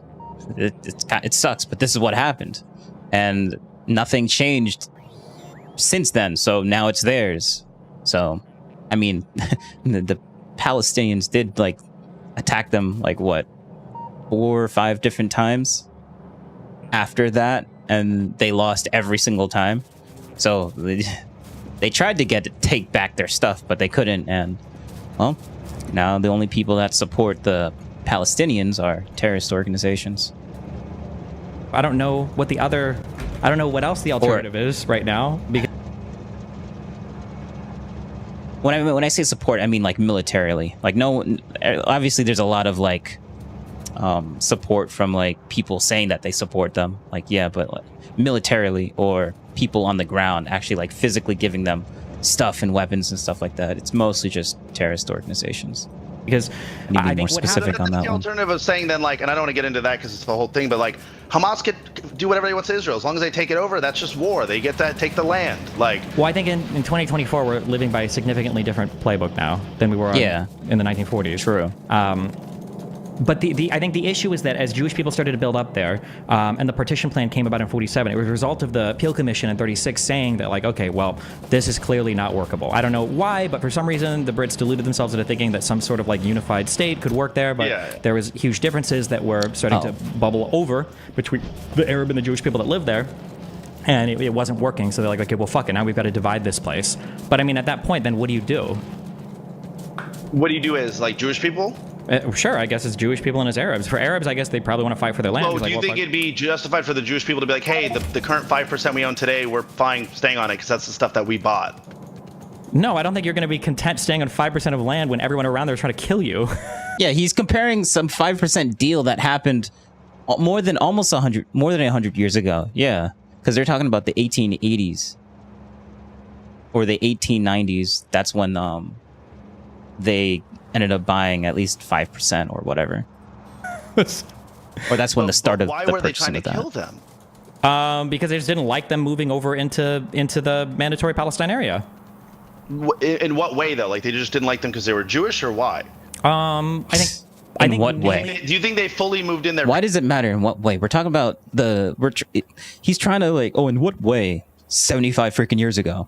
Like, how are we supposed to know that? Peacefully, they never disrupted anyone. And why does that even matter? Is that early on they didn't like them because they were European, I think. Like, why does that matter for today? For a response for today? Like, I do think might have been a little bit of it, but I think it was mainly because they were European. And they viewed them as a threat to forming a contiguous, like, Arab state. Like a big unified Arab state, I think. No, it wasn't just because at that time you're not having like the neighboring countries be like, oh, we're so worried about this. It was the people who lived there that were getting kicked out of their homes that were, like I said, it was basically saying like, hey, we're only going to work with, it's like segregation. We're only going to work with Jewish people. You get out. You're not supposed to live here. We're kicking you out. If I buy land and you're a renter, you're gone based on just your ethnicity, not based on anything else. Like, we're kicking you out based on you being Arab. And then we're only going to allow Jewish people to live there, which we even see today. Well, when you say kick them out for being Arab, it's because all the Arabs wanted to fight. Well, he just said, yes, it's bad. People shouldn't do that today. That happened years ago. How does that fix? Like, how does that fix what happened almost a century ago? How is that supposed to fix that now? Like, yeah, we could say it's bad today, but like that doesn't change what happened in the past. Like, what happened in the past is what happened in the past. You can't go back and like we don't have a time machine. Like, how is acknowledging that that's bad today solve anything? What's going on for what's solving what's like? Yeah, it's bad. Okay, then what do we do now? Like, I don't understand this. Fight against all the Jews. That was the issue, right? So of course, at some point that in the 1910. No, but like in the 1920s and onwards, there's Like, you're not solving any issue today by saying that it's bad back then. In Yes. 1800s, 1880, 1900, 1910, 1905, Yep. when they're buying that land and kicking out Arabs, Yes. and saying like, hey, because of your ethnicity, you're gone. They bought the land. It was their land to own. They wanted to move in their people and live on the land that they bought. So you're of the mindset that it's okay for someone to buy land and kick people out based on race. I don't know if it doesn't. It's not about based on. He was perfectly, like, he was going to say yes until he put the based on race part. And I'm like, bro, okay. Race is just about. If the only people living there at the time were Arab, then yes, what they did, the only people they kicked out was Arab. Saying that it was based on race is a stretch. Like, the only people there were physically Arab. Like, if there was other people there, they probably would have kicked them out too. But there weren't, so. Based on. So they didn't kick them out because they were Arab. I think they just kicked them out because they were the people that lived there and they wanted to move in their own people. I think it ends up being on racial lines because who besides like Arabs generally lived in most of these places, but. True. But you're playing it. That's your really roundabout way of saying like, oh well, they moved in their cousins, so it wasn't like a racial. They just happened to be a racial thing. It was literally written in the book of why they came in the first place. It was their plan of the WZO. This was their intention to do that. Their intention. When you was say to come in and race, say, is the race like what is the race here? oh, religion, race. I mean, the whole Jewish Well, there's thing difference. in I mean, itself. like, because they wanted Jews there, mainly the people that they were bringing in from. I mean, there was a lot from the Russian Empire. There was a lot from Europe. But like, yeah. So if you were Arab, you were gone. You were kicked out of the area. if you were not Jewish, you were kicked out. Yes. yeah. Yes. But that in itself is problematic. Why? You don't. So you'd be okay with people operating like that today? I mean, Probably I know not. you I Oh don't my think so. God, No, no. today. I'm pretty sure that would We be a don't- violation of like tons of. I don't think we allow people to Forget make decisions violation of like like that. laws and stuff. I'm saying just from your perspective, would that Bro, you just said happened today and like, oh, but forget about the laws that we have today. I'm like, wait, no. What? That doesn't make any sense to me. That's stupid. Oh, but you wouldn't be okay with that for today. But forget about the laws that we have for today. That's stupid. raise questions, problems in your area if people started doing that? It's hard to imagine. I mean, are they buying this land from the United States, or are they buying? Sure, let's just say like, I don't want to keep like pointing at Jewish people because I don't want people to build up this hatred towards that. But like, I don't know, just Don't like worry, everybody hits them anyway. Fuck them. I mean, like if somebody bought the United States and said we're going to kick out all the Christians, not bought the United States, or like, bought you're like buying- Florida, bought Miami Beach. I live in Miami Beach. Let's say Cuba bought Miami Beach, and let's say Raul, I don't know who the fuck Castro's kid is, whoever's in power right now. Let's say he was like, yeah, we're kicking out all the Christians or whatever. I'd say, yeah, that's pretty weird. Probably not good. I don't think. Well, not Christians, right? They didn't kick out Christians and just Muslims or just Christians. They kicked out Arabs. Well, no, they were Right, kicking so- out. Well, no, because they would have accepted the Jewish people that had already lived there. The Jewish people that lived there before the Balfour Declaration weren't like Ashkenazi Jews, right? These were like, weren't they like Sephardic and Mizrahim, and whatever the colorful ones. So I mean, like they would have accepted those people. But the Arabs were Alright, still so now we violent got towards Max those people screens. too. So I Perfect. mean, like that's kind of a But that's the thing is like this idea of like when you say like, oh, they were just violent towards them and you don't give the preconditions of why they were violent in the first place. It's like you're setting this precedent for your audience and for people out there that like, dude, like the Jewish people are just like moving in, doing their thing. And then like the Arabs just got all mad and it's like started hating them for no reason. I think you're reading too much into what I've said. I'm sympathetic towards what you're saying because that is what a lot of people say, and I agree with that. But I've given this, I've gone over this a lot on stream. That I understand why Arabs in the region wanted to fight. I can understand that. I'm sympathetic towards that. I might even He says this so many times. He's sympathetic. He says it like 50 million times. That's why I'm like 50-50 on it. I'm not like, oh, they were completely wrong. Like I've said this over and over and over That's again. why I wanted to talk to you, by the way. It was just like when I watched one stream, because I only watched like 2 or 3 streams, one of them was like seemed pro-Palestine. I hate even using those terms. And then like the next one, it was I think you were debating what's his name, the professor, I can't think of his name right now, but where then I was like, okay, now I'm confused. I don't know his point. So you agree though, like that might be 50-50, but that intention, Arabs had a justification for fighting, fighting back, for trying to get their land back. Ooh, things let's like that. do Reds now. And then leading up until continue. When do you feel like that shifted? Well, hold on. You can have because international stuff is complicated,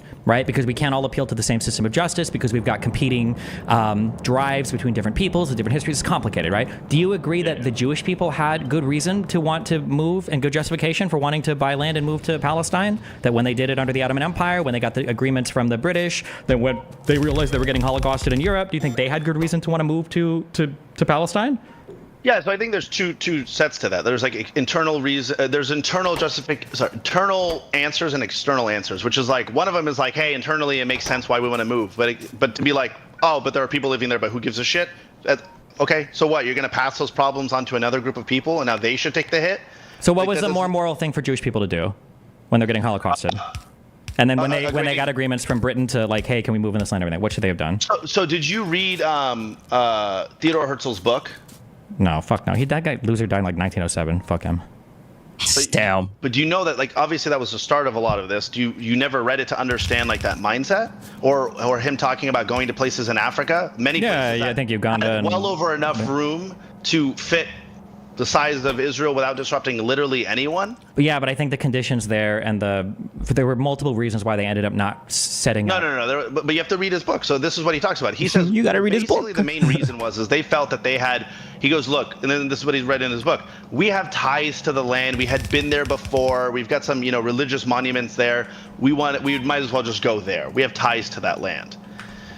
So, do you think that it's reasonable that there was no other place on Earth that they could go to set up a homeland? Is that your point? This is the Ottoman Empire was allowing them to purchase territory, was allowing them to buy land, and then the British people, after 1917, said that you can go and set shit up there. So, and it was like the easiest one, I'm pretty sure, to get their people to travel over to. So they ended up settling on Palestine. Yeah. You're saying there's no other place that they could have. You're saying Palestine was the easiest and only place they could have gone. I'm not saying only, but in terms of like the one that was like probably the most reasonable in terms of guaranteeing their success. Yeah, probably. That's not true. You think that a group of Jews living in Africa would have been successful, and they would have resisted all of the external pressures and everybody fighting them there, and like.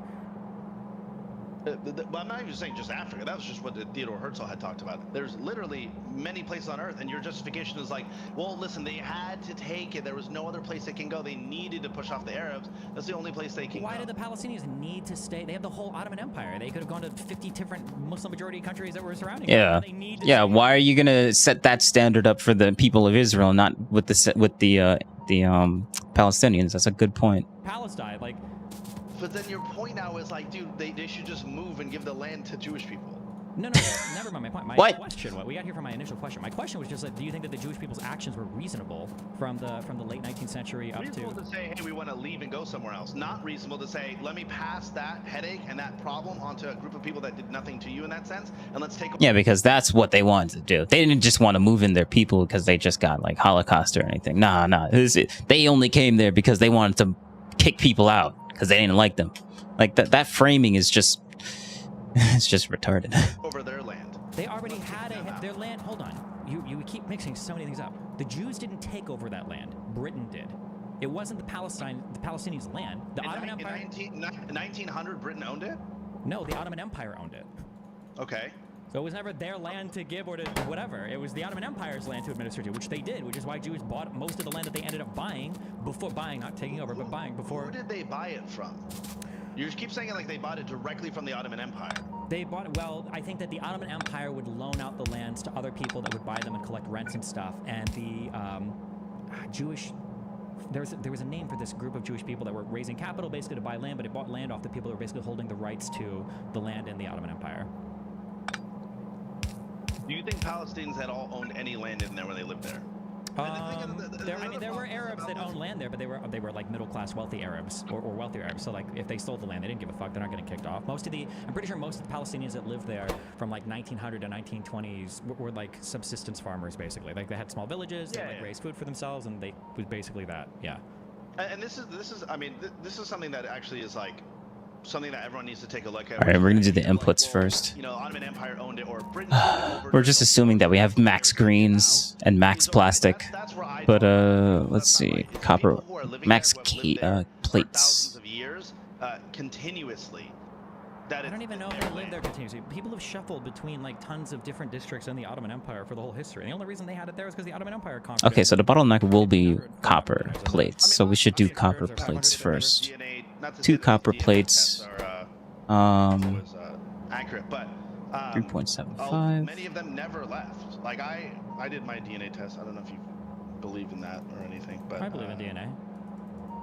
So like, let me just cross out my last name. So like, What? so like my, well, that's freaking. I have this freaking zoom camera. Wait. Yeah. Ass camera. There we go. So anyway, my family had been there. We have I just 100% Levantine. I've nothing in there. And then, but like that's my point is like you're kicking out people that have lived there actively. You just showed me. You just showed me like 5 different countries.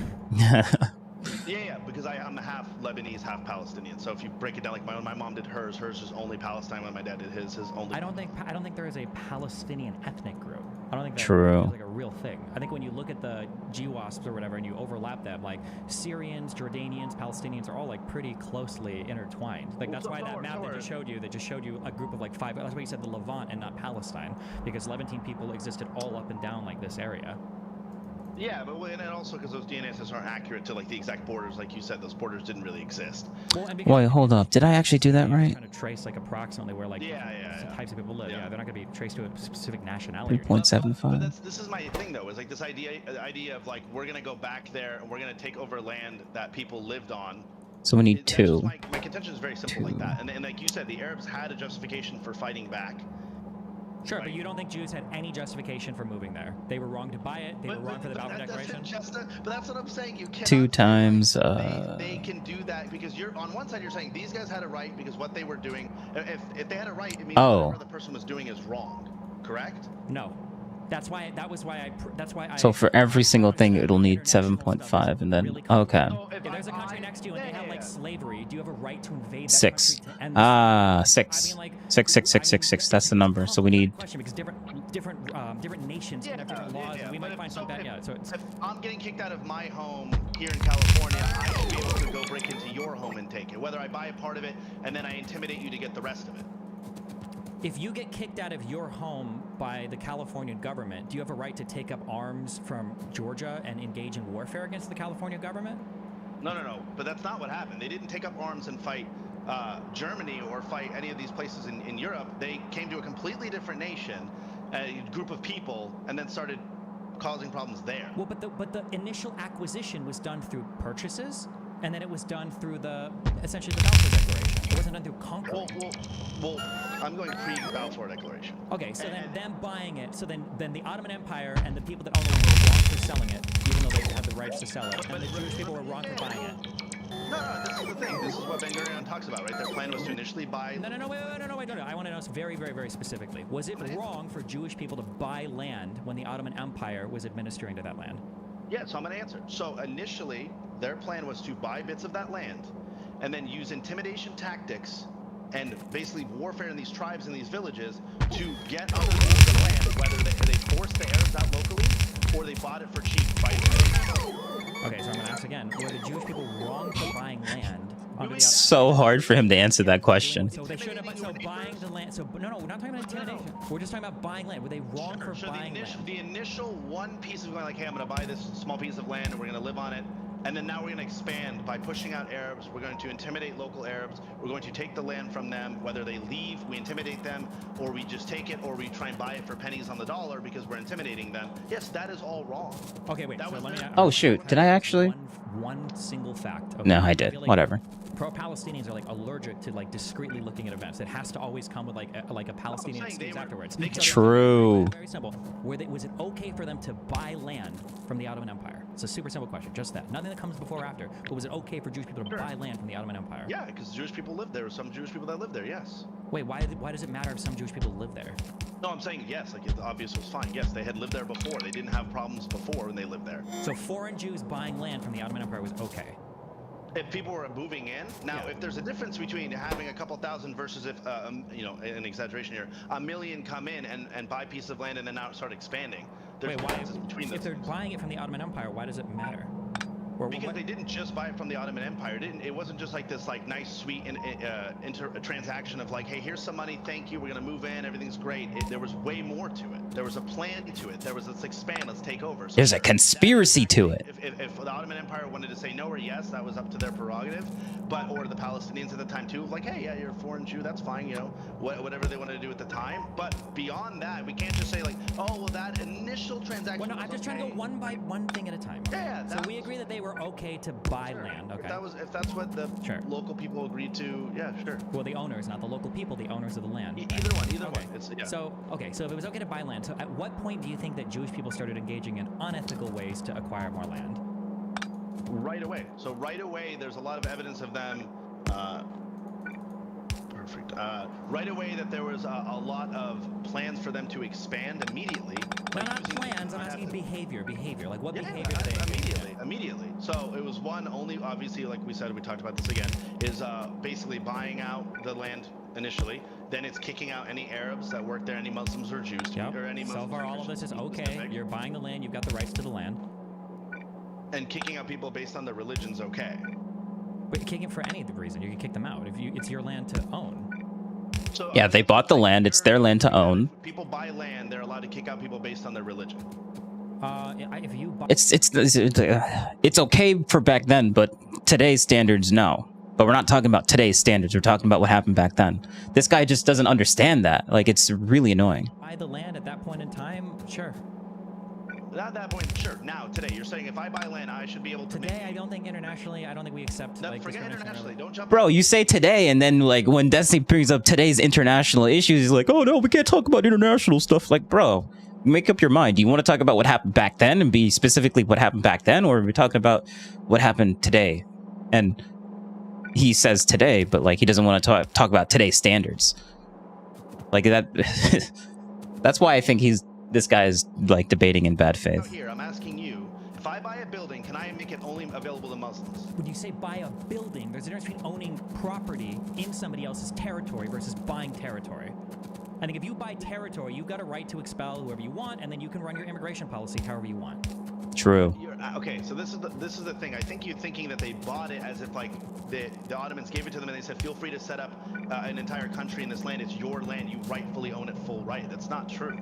No, I think that first of all, the people that they bought it from, I don't even know if most of them even lived on this land. When you bought it, it gave you rights to do what you wanted with the land. If you buy that, that like you can buy the land. I think the rules in the Ottoman Empire at the time, the rules were that if you kicked people off, you had to pay them whatever bullshit the fair share was for their land. Now that number was very low, but the Jews, when they bought it and they kicked people off, they gave them, I think it was like $18 a head or something, adjusted for inflation is like a really low amount, but they paid them for the land, they kicked them off, but they bought it, and under the Ottoman Empire's rules, that was their right to do with what they wanted. Just if somebody comes and buys this apartment building, I'm just a renter here, they can kick me out. True. But they cannot kick you out based on your religion. Why are we focusing on the based on your religion? For today's standards, yes. For back then, whatever. They bought it. Part. They didn't have this. That's exactly what happened. You're acting as if they didn't. They just happened to kick out only Arabs or only Muslims and Christians. It was just a happy accident. That's your actual. I don't think it was a happy accident, but like we're like everybody living there is already like basically only Arab and basically all Muslims. So I mean like any kind of expulsion is going to be that basically. But you keep. I'm asking you, is that right or wrong? I think in that period of history, I think it was probably fine. I think it was okay. This idea of like that period in history, but then that's the equivalent of being like, okay, America owned slaves. It was totally fine back then, so yeah, I agree with it. It wasn't wrong. That's retarded. That's not what he's saying. Weird way to phrase it, to just say yes, that is wrong. That clearly the reasons why it's wrong today is because it disrupts people's lives, it gets them angry, and it gets justification for people fighting back. I don't think. Do you think that we would apply or retrospectively analyze the moral decisions of nations using our current understanding and our articulation of international law? Would you analyze all of it the same way? Yes, in the sense of like if that's affecting today as it is, yes. Okay, I wouldn't. I don't think that's a. I just don't think that's a good way to analyze things. It doesn't make any sense. It makes people look exceptionally evil or exceptionally good based on standards that they didn't even believe in at the time. True. Yes. But that's a really weird way to look at it. Of like where, like, because I'm not trying to say like looking at these people and they're exceptionally evil. But the thing is, that is what you're saying. People stay the same in the sense of like when you do that exact same thing, actions today, you get the same. It's effect. Totally different. Today is totally different than the pre-Israel Yeshuv buying land, like 4 years buying land from the Ottoman Empire. I think it's a different thing. So then, if it's normal, then why did the Arabs get mad about it? If it was just like a normal thing, like clearly they were like, dude, this is normal. Why are you upset? This is like a norm here. I think that the main frustration or upsetedness probably happened after the 20s when Britain was giving. That's not true. There was problems in fighting before the 20s. So start with the early on fighting. Why were they fighting? Well, I don't recall reading any of that. I don't know. Maybe there was, maybe there wasn't. But my understanding is most of the fighting happened in the 20s and afterwards, because what happened was British mandates were being formed and French mandates were being formed for surrounding territory. And after after a decade of Jewish immigration, I think that the Arabs living in Palestine were like, hold on, these guys and these guys and those guys all got a country, but it kind of looks like there's a lot of European. All right, so input is legit. Now we just gotta focus on the output, which is gonna be interesting. Coming in here, I don't know if we're going to get this country. I think that's where a lot of the frustration and anger started to set in, because they were like, holy shit, when this mandate expires from Britain, I don't know if we're going to have a country here. It doesn't seem like it, because now all these European Jews are coming in. I think that was where a lot of the frustration came from. Okay, so you're under the impression that this oh crap, started at past 1920. Power. How am I supposed to power this? Frustration for Jewish people. No. I think. Well, sure, it might have expanded. Obviously, I'm saying pre-1920. Do you think that there were conflicts between Arabs and Jewish people? Pre-1920? Yeah. Ooh. There might have been like a little, but my understanding is most of it. By the way, the historian's available now to hop in, but I don't want it to be like a 2v1. I can hop out. You can bring him in if you want. Whatever's right and correct. Yeah. Yeah. Let me just. Let me text him the name. He's already. I think you already friended him on Discord. He said. I might have removed him because I remove a lot of people because my friends. Liam I know. Omar? I don't think I have anymore because we hadn't talked to so long. Yeah, I didn't remove because I hate him. My friends list fills up, so I just. No, you're good. Yeah. Let me see. I did text him the thing, so maybe he'll send you a request. I don't know if I have him either. All right, perfect. Yeah. So there was a lot of confrontation pre-1920, and this is the thing though, and this is what we'll bring him on to talk about. He's Jewish as well. But something that we want to talk about is like those things matter, right? The pre-1920 matter, because when you lead up to like, oh, the Arabs just attacked, or this happened, Hold on, wait, I gotta stop. Hold on. I've never in my life, just be clear, I've never said, oh, and then they randomly attacked. Nothing here is random. Everything here has causes that are contributing. For example, when you say like I apologize. I'm not trying to put words in your mouth, but when you say like, oh, like, I'm 50-50 on it, but you don't know the context of what led up to it, that might be why you're 50-50. Wait, what context do you think I don't know? So do you know what happened before pre-1920 between the Arabs and Jews? Can I ask you then? You tell me about it. My understanding is that pre-1920, as Jews started to move in, pre-1917, I think there was the first Aliyah. He said my understanding. That is like a meme with him saying that. That's why I smiled. Where I think they came in. I don't think they had much external financial support. I don't think there was much of an economy there. I think a lot of those people came in. Some got sick, some left, and it was just kind of a shit show. I think the second Aliyah was a bit more established, and that they had a bit more capital when they came in. I'm sure there was like minor conflict, but I don't remember like any big massacres or anything. There might have been that I just haven't read because my pre-48 history isn't the greatest. And then after the 20s, like after from 1917 onwards, that's when you started to see, I think, the rise more like Al-Husseini, the Mufti in Jerusalem started to come in, and you started to see a lot more Palestinian nationalism in response to all of the Jews starting to move in, because now people are starting to get more irritated. The Yishuv forums, you've got like defensive fighting forces, you've got like Jews that are starting to terraform the land. Pre-1920, let's focus on that. Tell me a little bit about it, because that matters to the context of post-1920. Because when you say pre-1920, I don't know much in terms of. Yeah, I'm not sure. You can link me or tell me. Were there huge massacres, or was there huge conflict pre-1920? I'm not aware of much. I know that Jews were buying land. I know like the Sursok purchase happened, which was the largest single acquisition of land, and I know that they bought off and they moved farmers out of there. I know they moved in a lot of Jewish people there to work the land, and they diverted water and did marshes and shit. But I don't know, like in terms of conflict. You can tell me. Yeah, what was their big? So and then that's what I want to bring him on to actually give exact things, because I don't want to ever misquote something. But yeah, so there was conflict. There was significant conflict, and that adds context. Wait. When you say significant conflict, what kind of conflict? Well, given the population, right? We're not talking about like... No, but I'm asking, were there like massacres? Was it Jew to Arab? Was it Arab to Jew? That's what I'm saying. So I'm saying, given the population, it wasn't like 10,000 people attacking 10,000 or, 750 people killed in a massacre. In comparison to its population... No, but I'm just asking, like, when you... just saying there was conflict doesn't tell me anything. So, like, tell me some big events. So, like, for instance, I think in 29, there was the Hebron massacre. In 36 to 39, there were the Arab riots. In 36, you had the Peel Commission. In 47, you had the start of the Palestinian-Jewish civil war? Like, what I'm asking for, like, events, like, what big things were happening before, like, 1920? Is there, like, a massacre that I should know about? Well, that's what yeah. So there's a couple things that's want to bring them on to go over specific ones, but it wasn't just like, because I think you look at it like, was there some big thing that happened versus these were small migration patterns that were happening at the time that were causing contention in those little areas, these tribes, right? So it wasn't necessarily like 3 tribes attacking another and there's freaking missiles going back and forth or a massacre, but there was contention significantly, especially a lot of the migration that had happened in Jerusalem of Jewish people starting to set up like chairs and stuff in front of the Wailing Wall, blocking the Palestinians and the Muslims and the Christians from operating, basically walking in the area. There were fights. A lot of this stuff happened pre-1920, where there was a lot of contention between the Arabs. I keep saying Arabs, but there are Arab Jews. When did Jewish people first start buying land, or when did they even get to Jerusalem? 1880-ish. But there was about 24,000. In 1880, they were buying land in Jerusalem? Like, they were able to move Jews? Oh, in Jerusalem specific, I don't know the exact date.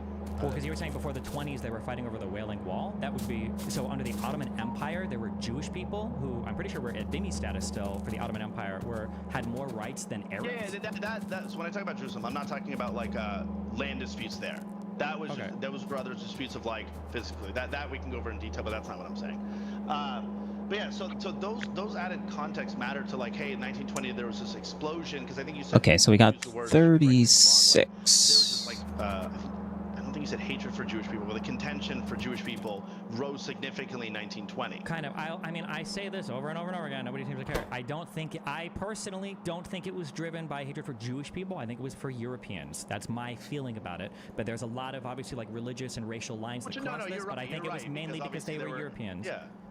No, you're right in the sense of putting everything aside, there's obviously a difference between the Arab Jews that live there, the Mizrahim Jews that live there, versus European Jews that were coming in. Which I mean, there was a difference, but once the violence started from the Arabs to the Jews, when they were upset that the European Jews were coming in, they also massacred native Jews as well. So when people say like, oh, the Jews live there peacefully with the Arabs, kind of true. But for instance, that massacre for Hebron in 29, I think the issue was trying to call those Jews to come and move up with them, and they were like, no, we've lived here for like centuries. Like, we're fine. It's absolutely A-okay. And then they got massacred by the Arabs living there because they were Jewish, not because they were Zionists and not because they were supporting the Yishuv or whatever. So, I mean, like, there was a lot of violence from Arabs. That was part of the reasons why it was becoming unworkable. But yeah, that's something we'll talk about right now. I want to bring him on. Sorry, he's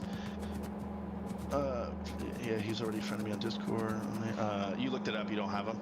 No, I don't. But you can give me his name or have him add me, and I'll drag him into the call. That's right. Yeah, I just texted him. Waiting. All right, I'm adding him in. In terms of, okay, so we can just talk about something while we're waiting for him to get on too, which is, what do you think the solution is today?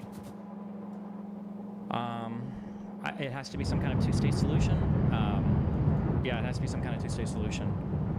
The only thing that's really difficult about that is Palestine doesn't even have enough resources to operate on its own, frankly. I think they could. I mean, you're getting external help, or I guess with the development of technology. I think if they develop, I think they could. I mean, Israel's kind of shit for resources. Like, the country is just not very resourceful. Oh yeah. That's why they built heavy in tech. That's why they get billions and billions of dollars. I think I did a whole study on this. They got $400 billion so far from Europe, from just UK and America alone, something like that. I have a whole Excel sheet. I built it out. $400 billion for what? Over what period of time? Since the inception, for a long time. But yeah, they've gotten hundreds of billions of dollars from around the world, which I think you agree on, right? I don't know if I agree on that. I don't think I would agree on that. I'm not sure what the total amount is. You don't think they've gotten hundreds of billions of dollars? Hundreds of billions? Isn't our military contribution, I think, $2 to $3 billion a year right now?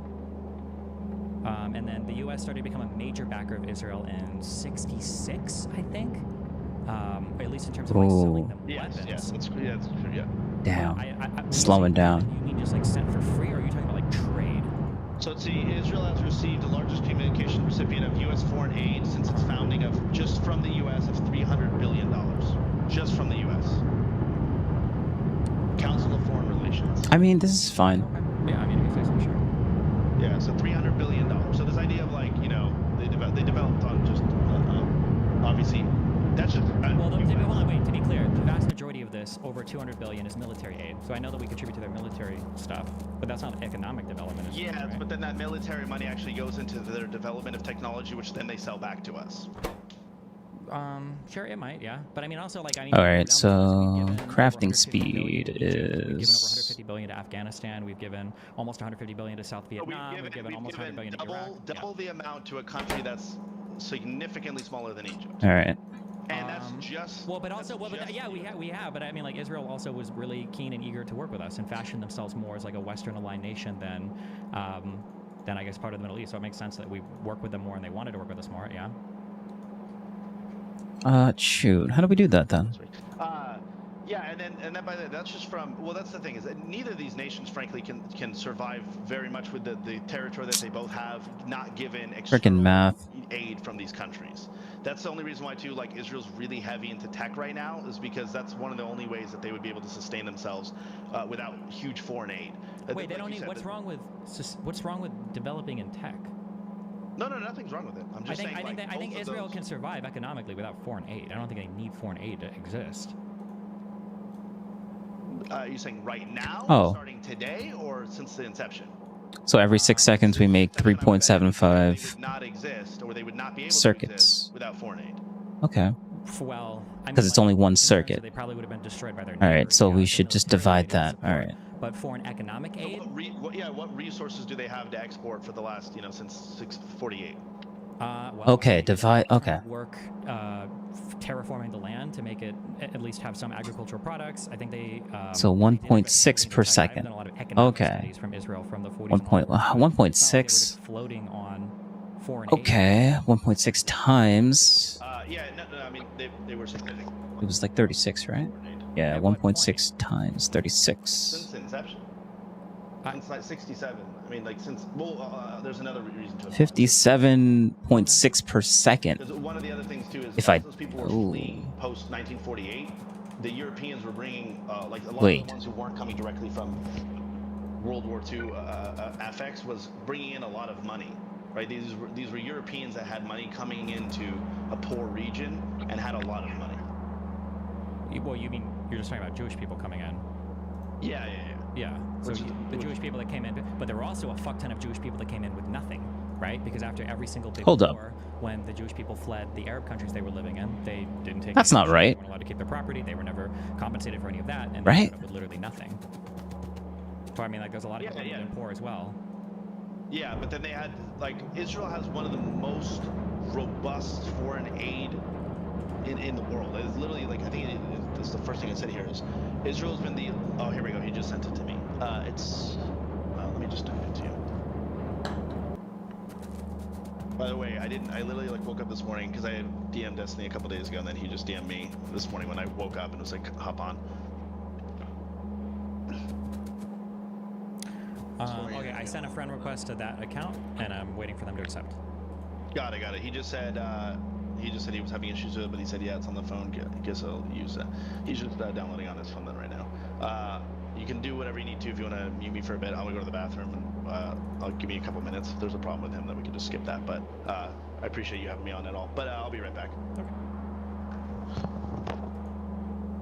Oh, wow. So if my math is right, then... Please react to the update on Daisy Chen. Didn't she say she was having an abortion? Total aid from 46 to 23 by fiscal year and constant $2022.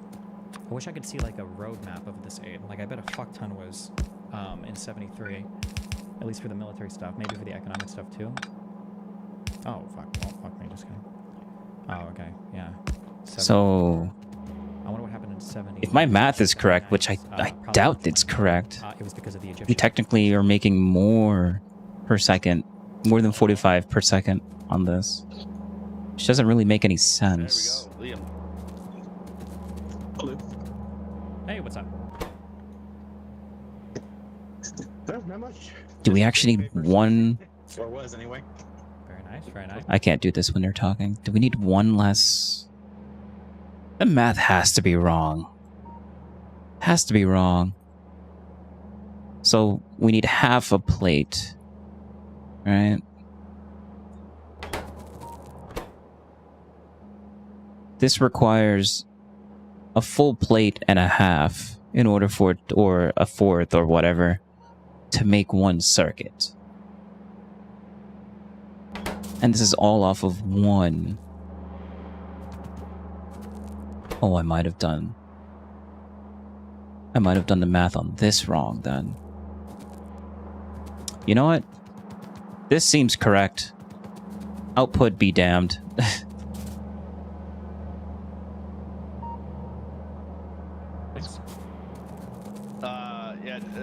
Liam, do you want to intro? I guess you can talk about it. I was going to say, Liam, if you want to introduce yourself. Well, I mean, is this like streaming somewhere, or? Yeah. Oh, okay, because I was going to say all three of us have met at different points. Liam O'Mara, I'm a professor of history. I'm technically a historian of ideas and cultures, but my main areas are the Middle East and Europe, and I work a lot on Israel, Palestine, and things like that. So. Cool. And then also, I interviewed you a long time ago when you were running for, I think you were running for Congress, right? I was indeed, yeah. My short career as an anti-politician. Yeah. All right. So, okay, where do we start? Where do you want to go? Well, we could talk. I mean, probably the best thing is to start off where we were talking, which is kind of early, because Destiny doesn't have too much about this. I was a little foggy on the dates, so I didn't want to give any misinformation to be accurate, which is kind of pre-1920. What did that migration look like from Jewish people into Palestine? To give an overall of Destiny's point, I think Liam's watching me your streams too, so he might have points he wants to touch on too, which is Destiny's point is like, hey, they legally bought the land in these areas, and correct me if I'm wrong, Destiny, I never want to misquote you, but they bought the land, and then from there, they had all right, because the Palestinians technically never owned the land, because the Ottomans did, and then Britain did, so then they had the right to kind of take it. So is that quick? I know there's a lot to it, but does that quickly kind of touch on things, Destiny? I would say that arguing that land purchases that happened under the Ottoman Empire are like super immoral or should have never happened, I think that's a really foggy claim to make. All right, now we need to do Max Blues. Was bought under the Ottoman Empire, and that most of the purchases were done then. That's like a discrete claim about that. I don't know if I would argue that justifies anything before or after, but that's like the discrete claim I would make from that. So on land purchases, which are only legal after the reforms in the end of the 1850s, but then suddenly you can purchase land. They did later try to prevent, non-citizens. Ooh, that's gonna be a lot of greens. A lot of greens. All right, so we're gonna have to focus on. This is good though. The land ends up in the hands of a handful of absentee landowners, though. There's a handful of Palestinian landowners who do pretty well, and a whole lot of people way outside of Palestine that snap up all the land, because most people didn't understand the shift from usufruct rights to private property rights. So, they just like, well, governments have only ever drafted me and taxed me, so this is a scam. So people didn't get it. So most of the land in Palestine ended up, 10 seconds. In the hands of people far outside the empire. And then people went to them and purchased the land from people. All right, so one max. But we're gonna. I'm not sure. I'm gonna base all of this on the green circuit. So one max blue belt of green circuits. That's what we're gonna do. Where even with land purchases anyway, by the time you get to 1948, they still had only purchased 6% of the land, so it's not a huge number either way. Yeah, sure. I don't know why we're. We use stacking servers. About that. And then, so kind of leading into it, Destiny's point of view is like he's 50-50 on like justification. Oh wait, just give us like a time. Okay. You have to explain for me. Just give me like what time period do you want to talk about it? Every 10 seconds we get 3.75, so we just got to divide that by. Which is, I was talking about this, Liam, which is 10. Kind of the invasion in 48 and all the countries kind of coming in, and the idea that like all these countries started to attack, modern day Israel. And I was kind of touching on the fact that a lot of these villages stayed in place. A lot of the Arabs stayed in Israel because of the neighboring states of Jordan, Lebanon, and then Egypt kind of going in and defending those small villages. How involved were the other countries in 48? Were they sending in all their military? Destiny kind of touched on it. They went up to almost Tel Aviv or close to Tel Aviv, things like that.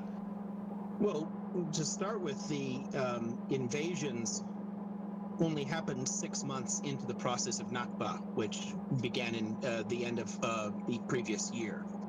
I mean, it was already well in play by beginning of Oh, November. I'm doing the output when I should be doing the input. Start. That was dumb.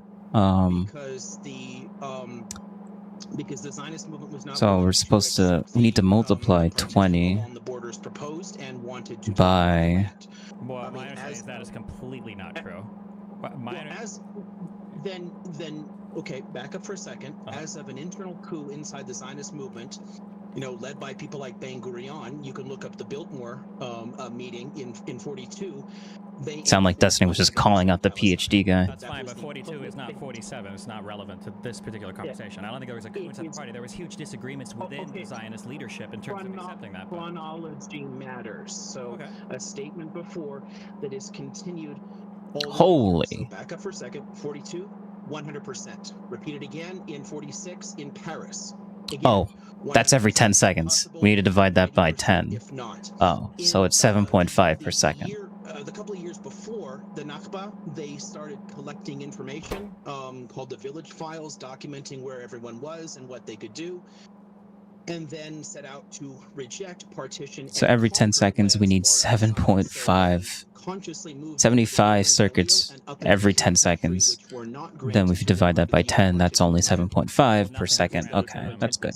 Makes sense. Nothing was granted. And then we need to 7.5. 45 divided by 7 point. That's 6, right? Because the Arabs would never accept it. They Yeah, 6. Out of hand. Oh, wow. The Zionist movement would never have rejected it at all, so it doesn't matter. What do you mean? It's really irrelevant.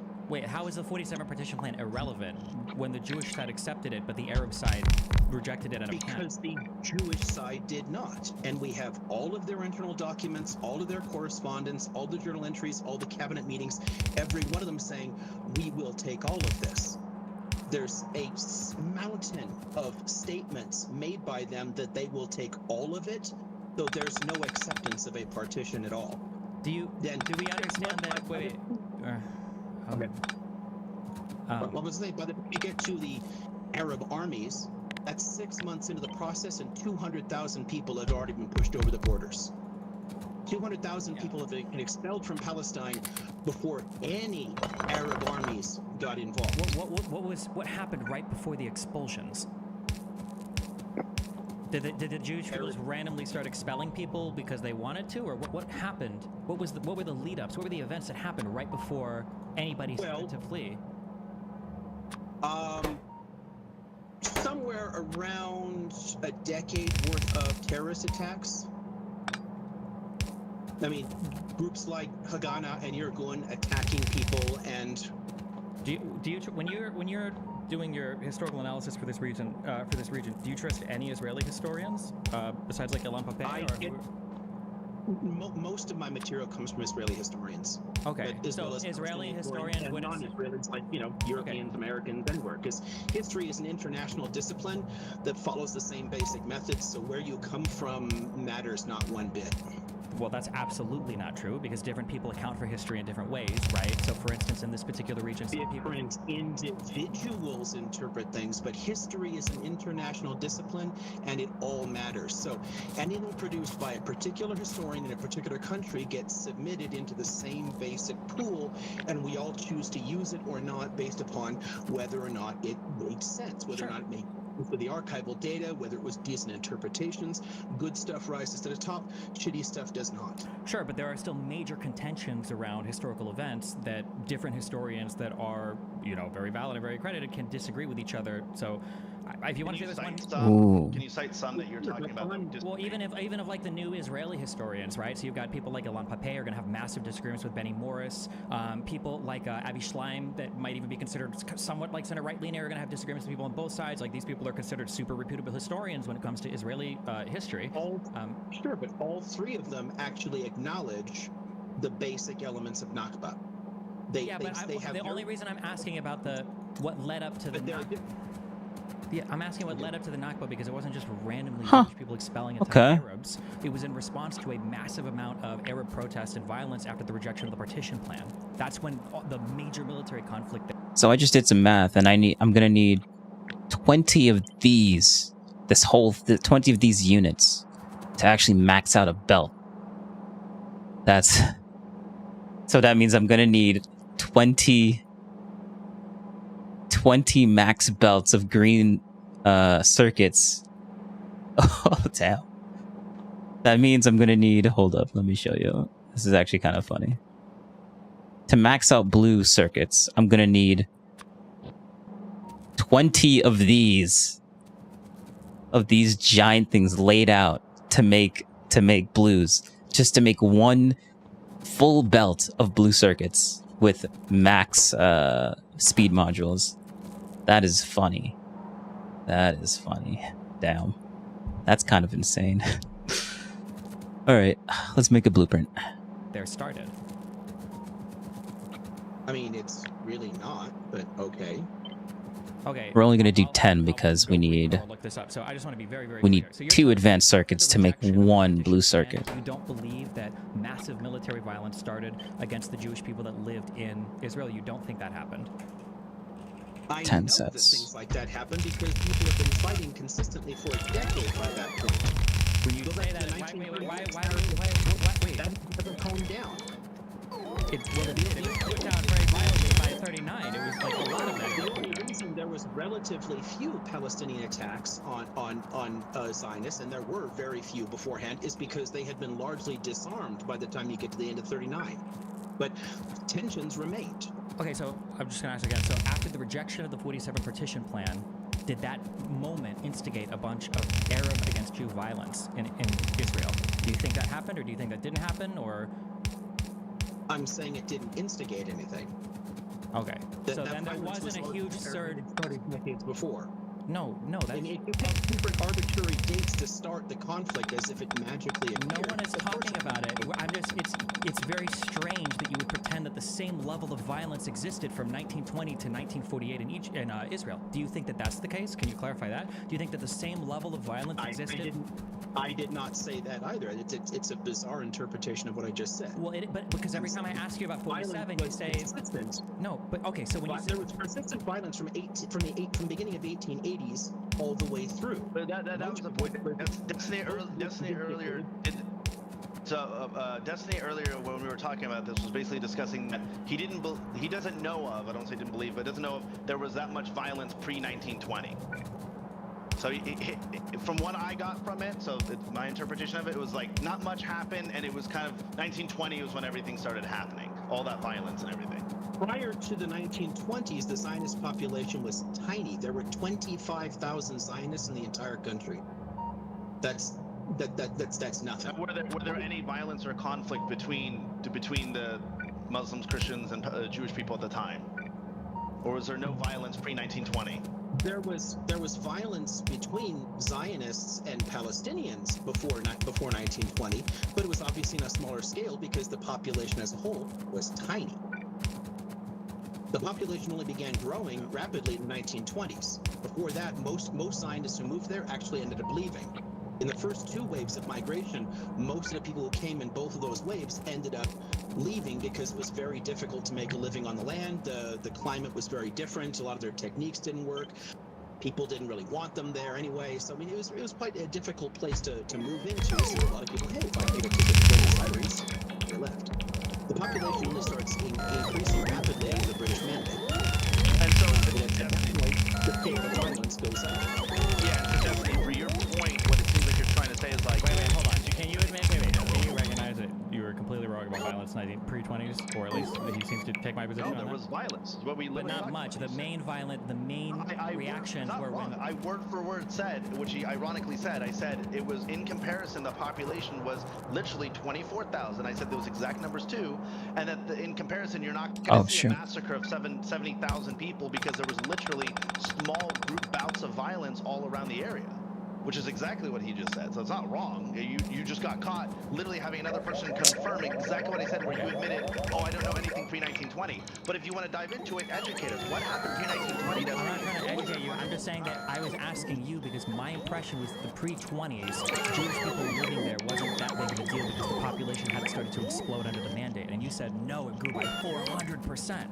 And I said, from 1880 to 19... Yeah, but then I was asking you, okay, well, I'm curious. curious, are there like specific massacres or something that I should be? But that's what I'm saying. You see how you jumped immediately to go like, oh, was there a massacre? Like instead of going where there actual violence, was there conflict? You jump to an extreme into a straw man argument of like, okay, show me a massacre. Why do you think a massacre is extreme? I think massacres are like generally good figures to figure out like what the type of violence that's going on. When we say there's a lot of violence, obviously, if like, there was one, it's easier to check. But do you think there are things in between no violence and massacres? Do you think there are things that could happen?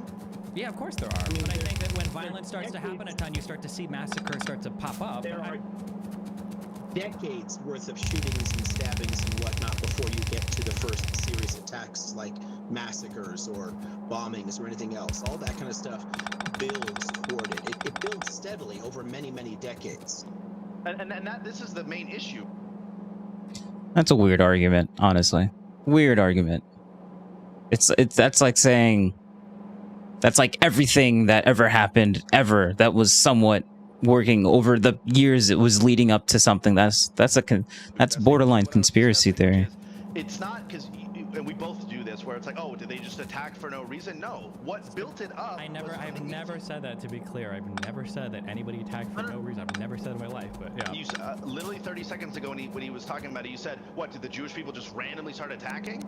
That's what you said. So what I'm saying is we both know I'm asking because the presentation. No, wait, hold on. The presentation of the Nakba is just very interesting. That he just says that Jews just started expelling a ton of Arabs, and then I'm asking about specific violent events, and then he hand waves it and says, "Well, there was a decade of violence." That's not true. There were specific events that happened after the rejection of the petition plan. Step back. Yeah. Can we calm down? Take a step back here.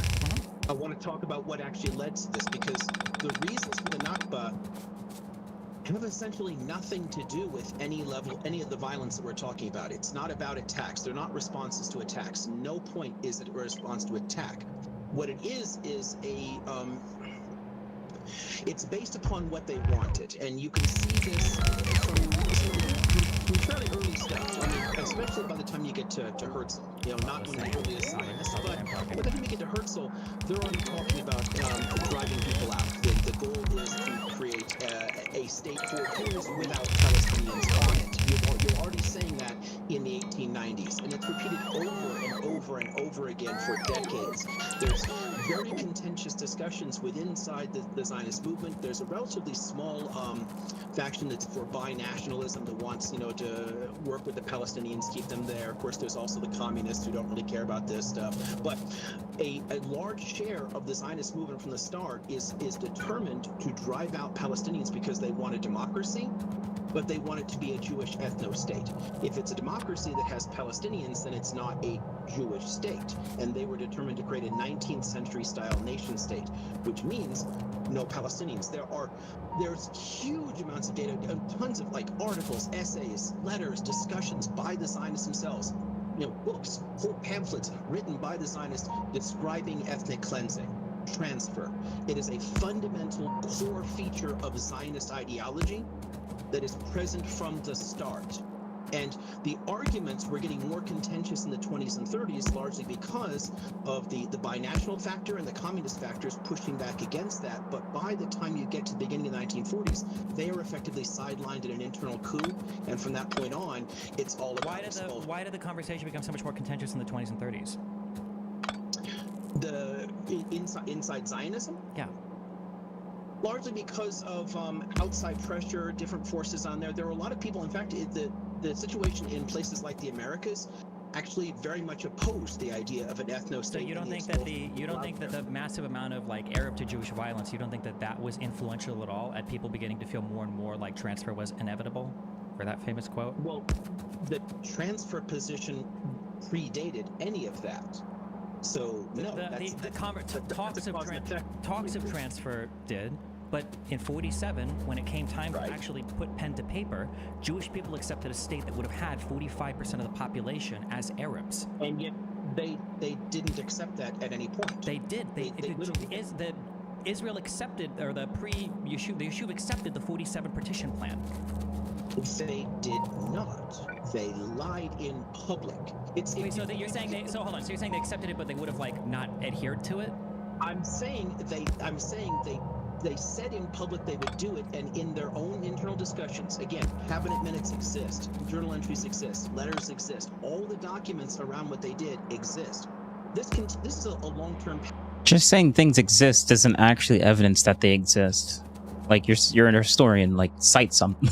Cite something. Okay, wait. I just want to ask very specifically. You're telling me. No, wait, very specifically. You're telling me that I can find. You're telling me that I can find documents with internal Zionist leaders saying we're going to accept the partition plan and then expel them afterwards, anyways. You're telling me I can find those documents? No, I'm telling you, you can find documents that say that the partition idea is a joke and they're going to conquer all of it. Okay, but that's not relevant. That doesn't matter. What political leaders say in the 20s and throughout. During 1948, Ben-Gurion was saying in public, this is going to be a new Holocaust. They're going to drive us out. Because the Arabs were saying that. The Arabs were making those statements. Yes. In the cabinet meetings that he was leading, he was saying, ignore them completely. They're not a threat to us. Focus on expelling people. We have those minutes. They never took the Arab armies seriously at all, nor should they have, because Haganah alone outnumbered all of the Arab armies. And most of those forces actually didn't bother to engage. Some of them because they'd been neutered to begin with. Jordan chose not to engage because they'd already cut a deal to take territory. Iraq focused on the eastern Galil. Lebanon focused mostly on the places right along the border with Lebanon and then retreated into Lebanon when the Zionists invaded Lebanon. And the Egyptians got their asses handed to them. They just literally conquered parts of the territory. They got the Gaza Strip. They pushed like 15 to 20 miles to Tel Aviv. Yeah, they all lost because the surrounding armies were really bad at conducting warfare. They were bad at conducting warfare, so they ended up losing their things. But also, when you say cut a deal for territory, Jordan also took over the West Bank. That wasn't their territory to own. That was territory that they conquered. Yes, exactly. That was a deal they cut with the Zionists beforehand to take territory, which is why the most professional military available to them actually didn't engage in any of the real combat. They stayed out of the fight for the most part. They weren't relevant to it. But again, the only reason the Strip ended up under Egyptian control, and it was never part of Egypt, it was never annexed or held. The only reason it was under their control was that by the end of 48, Ben-Gurion was worrying that the Zionists were going to lose international opinion because there were tons of newspaper articles. The New York Times was running articles about massacres.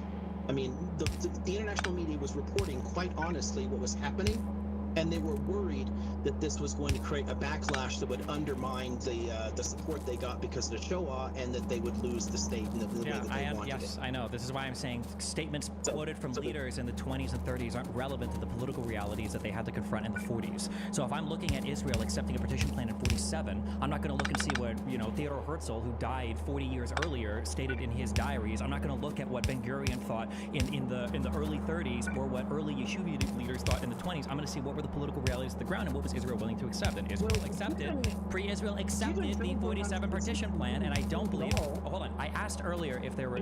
Hold on. Let me finish, please. I asked you earlier if there were documents. Let me finish. That the pre-Israeli or post-Israeli leaders had said, we are going to accept the partition plan and then kick them out anyway. And you gave me a bunch of random stuff from pre-statements in the 20s and 30s. I don't believe any of those documents. You said in 46. Yes, I understand. Yes, I understand 46. Hold on. I understand 46. But are you going to play the game of 46 is not 47? It is. So that's correct. Time moves in one direction. Yes. Time moves in one direction. With Destiny, you're moving the goalposts of, hey, he said that 3 hours ago, but things change, man. You don't know. That was Bro. We're not saying, oh, he said that 3 hours ago and then he changed his mind. We're talking about they said this 10 years ago and then they had a change, like they changed their mind. Like, do you still believe this thing? Like, does any person in right now still believe the things that they believed 10 years ago? Maybe some things, but not like 100. Like, do you believe more than 50%, or has your mind I don't know, 10 years ago? Like, that's not far fetched. I'm just asking. I'm asking for even in 46. Even in 46. Even a couple hours ago, so things could change. You don't know his intentions. Is one of the most 1947. It's the same year. In 47, I can when you in 49 and we know they lied because they said they lied. Okay, what can I read to find that? What can I read to show me? Exactly the same thing as 37 too. No, why are we jumping? Don't jump. We're staying on 47. Hold on 47. Same thing. When you see the same thing in 37 and in 47, that they accept in public and lied to do it because and that their own documents say that they lied in both cases. And I'm asking, where can I find information? What documents am I reading to show that in 47, the council was talking about accepting something from the UN but lying about it, but not actually adhering to it? We're gonna kick them out. We're gonna expel Arabs anyway. I'm not aware of these conversations. The Yusuf's cabinet meetings, Ben Gurion's journal, and letters exchanged between him and Chaim Weizmann. So if you find that information, Destiny, in 47, would you then concede to this? I would say that they said that they were going to lie, yeah, but I'm just curious what documents I'm supposed to be reading. Nothing to concede because it's a standard part of all of the histories. I have multiple shelves that are all going to reference these events. They all say the same thing. Because this has been average history for decades. On the Arab side, yes, on the Arab side, this is established history. On the Arab side, this is established history. But on the Western historian side, on the American side, on the British side, on the French side, and the German side, and everyone who does history. I don't think that's the case, which is why you can't point me to a document or a statement. I don't care what you think. Well, you should care. You're arguing with me about it. I'm just curious what the statement or document. I came here because Dominic suggested. I'm a historian. This is an area of expertise. If it's an area of, okay, I'm sorry, hold on. If you're going to present yourself as a historian in this as an area of expertise, then I need you to tell me specifically what I need to be looking up. Like what council minute meetings, what statements by who, in regards to what. Like you should be able to point me to something more than what I have to find in a Google search. Destiny, he word for word told you Ben Gurion's journal is one of them. Ben Gurion has lots of journals. This guy was the prime minister leader of Israel for like fucking 100 years. Like, what do you mean? That's not a real statement. True. Give you like the ID number in the archives for different documents. That's what you want. That's the kind of stuff that I'm supposed to you get no. I'm sorry. Hold on. You got a lot of books on your bookshelf behind you. Point me to a book. Tell me which book you've read where you found this, and I can look it up on my Kindle right now. I can control F. We can go through Morris's Righteous Victims. We can go through anything by Schleim or even Papé or any of these other Rashid Khalid, whatever historian you want to cite. Just give me a book and I'll look it up. Just mute you for a while, and I'll go over here and I'll start flipping through indices, and I'll find sections in books that'll make you happy. Is that what I'm here for, Dominic? Hold on. Wait. Hold on. Name a book for him, and then we'll go from there. Name one of the books. Hold on. I'm sorry. Hold on. What he's asking for specifically is mentioned. You said that you were a historian with a specialty in the area, so I want an answer that I could get that I wouldn't get from a YouTuber, which is it's in the minutes somewhere. That doesn't sound like a specialized, historically researched answer. That just sounds like something I would hear in a video essay. That's why I'm asking. Yes, but you're like saying like what page is it on? What the I'm not asking about pages. I'm just saying that like what's like a book that's written about this. You don't have to give me the after. You just tell me like who's an author and what's a book they've written about this particular thing that I can look up because I've read passages in books. I've read chapters in these books where they talk about this, and I don't remember those minutes. But then maybe they exist. I just haven't seen them. That's all I'm asking for. Look, got it. So which book? Hold on for a second. Just a second here. Like once you have reached, several hundred books on the same subject area, which one covers the specific question you're asking gets to be a little hard to keep track of. I have an entire bookcase on modern Palestinian history. So I don't have which book you're asking. Give me a book, and I can look right now on my Kindle. I can't help you. Give me a second. I can look. I can give you very specific references, or you can keep screaming. Whatever makes you happy. I would just like a single citation or source. That's it. Hold on. So take your time and grab the book or one of the books, any of them that reference it, and we'll go from there. Destiny, which books have you read on that specific? The only full book I've read is the Scars of War, Wounds of Peace by the Shlomo Ben Ami. And then I've done like tons of passages, mainly out of Benny Morris books, and then other new historians, essentially the 4 new historian people from.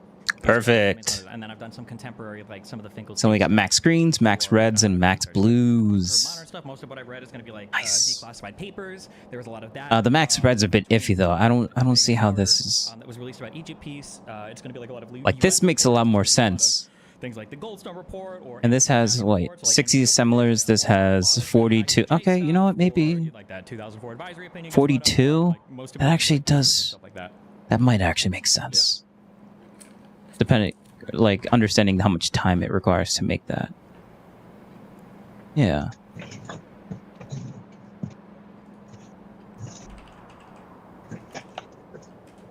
And I don't calculate the sulfuric acid because it should go fast. All right, sweet, perfect. That's all I really wanted to do. All right, well, That's it. Done for now. I've done everything that I want to do. I think I'm just going to offline the rest of this. So, yeah.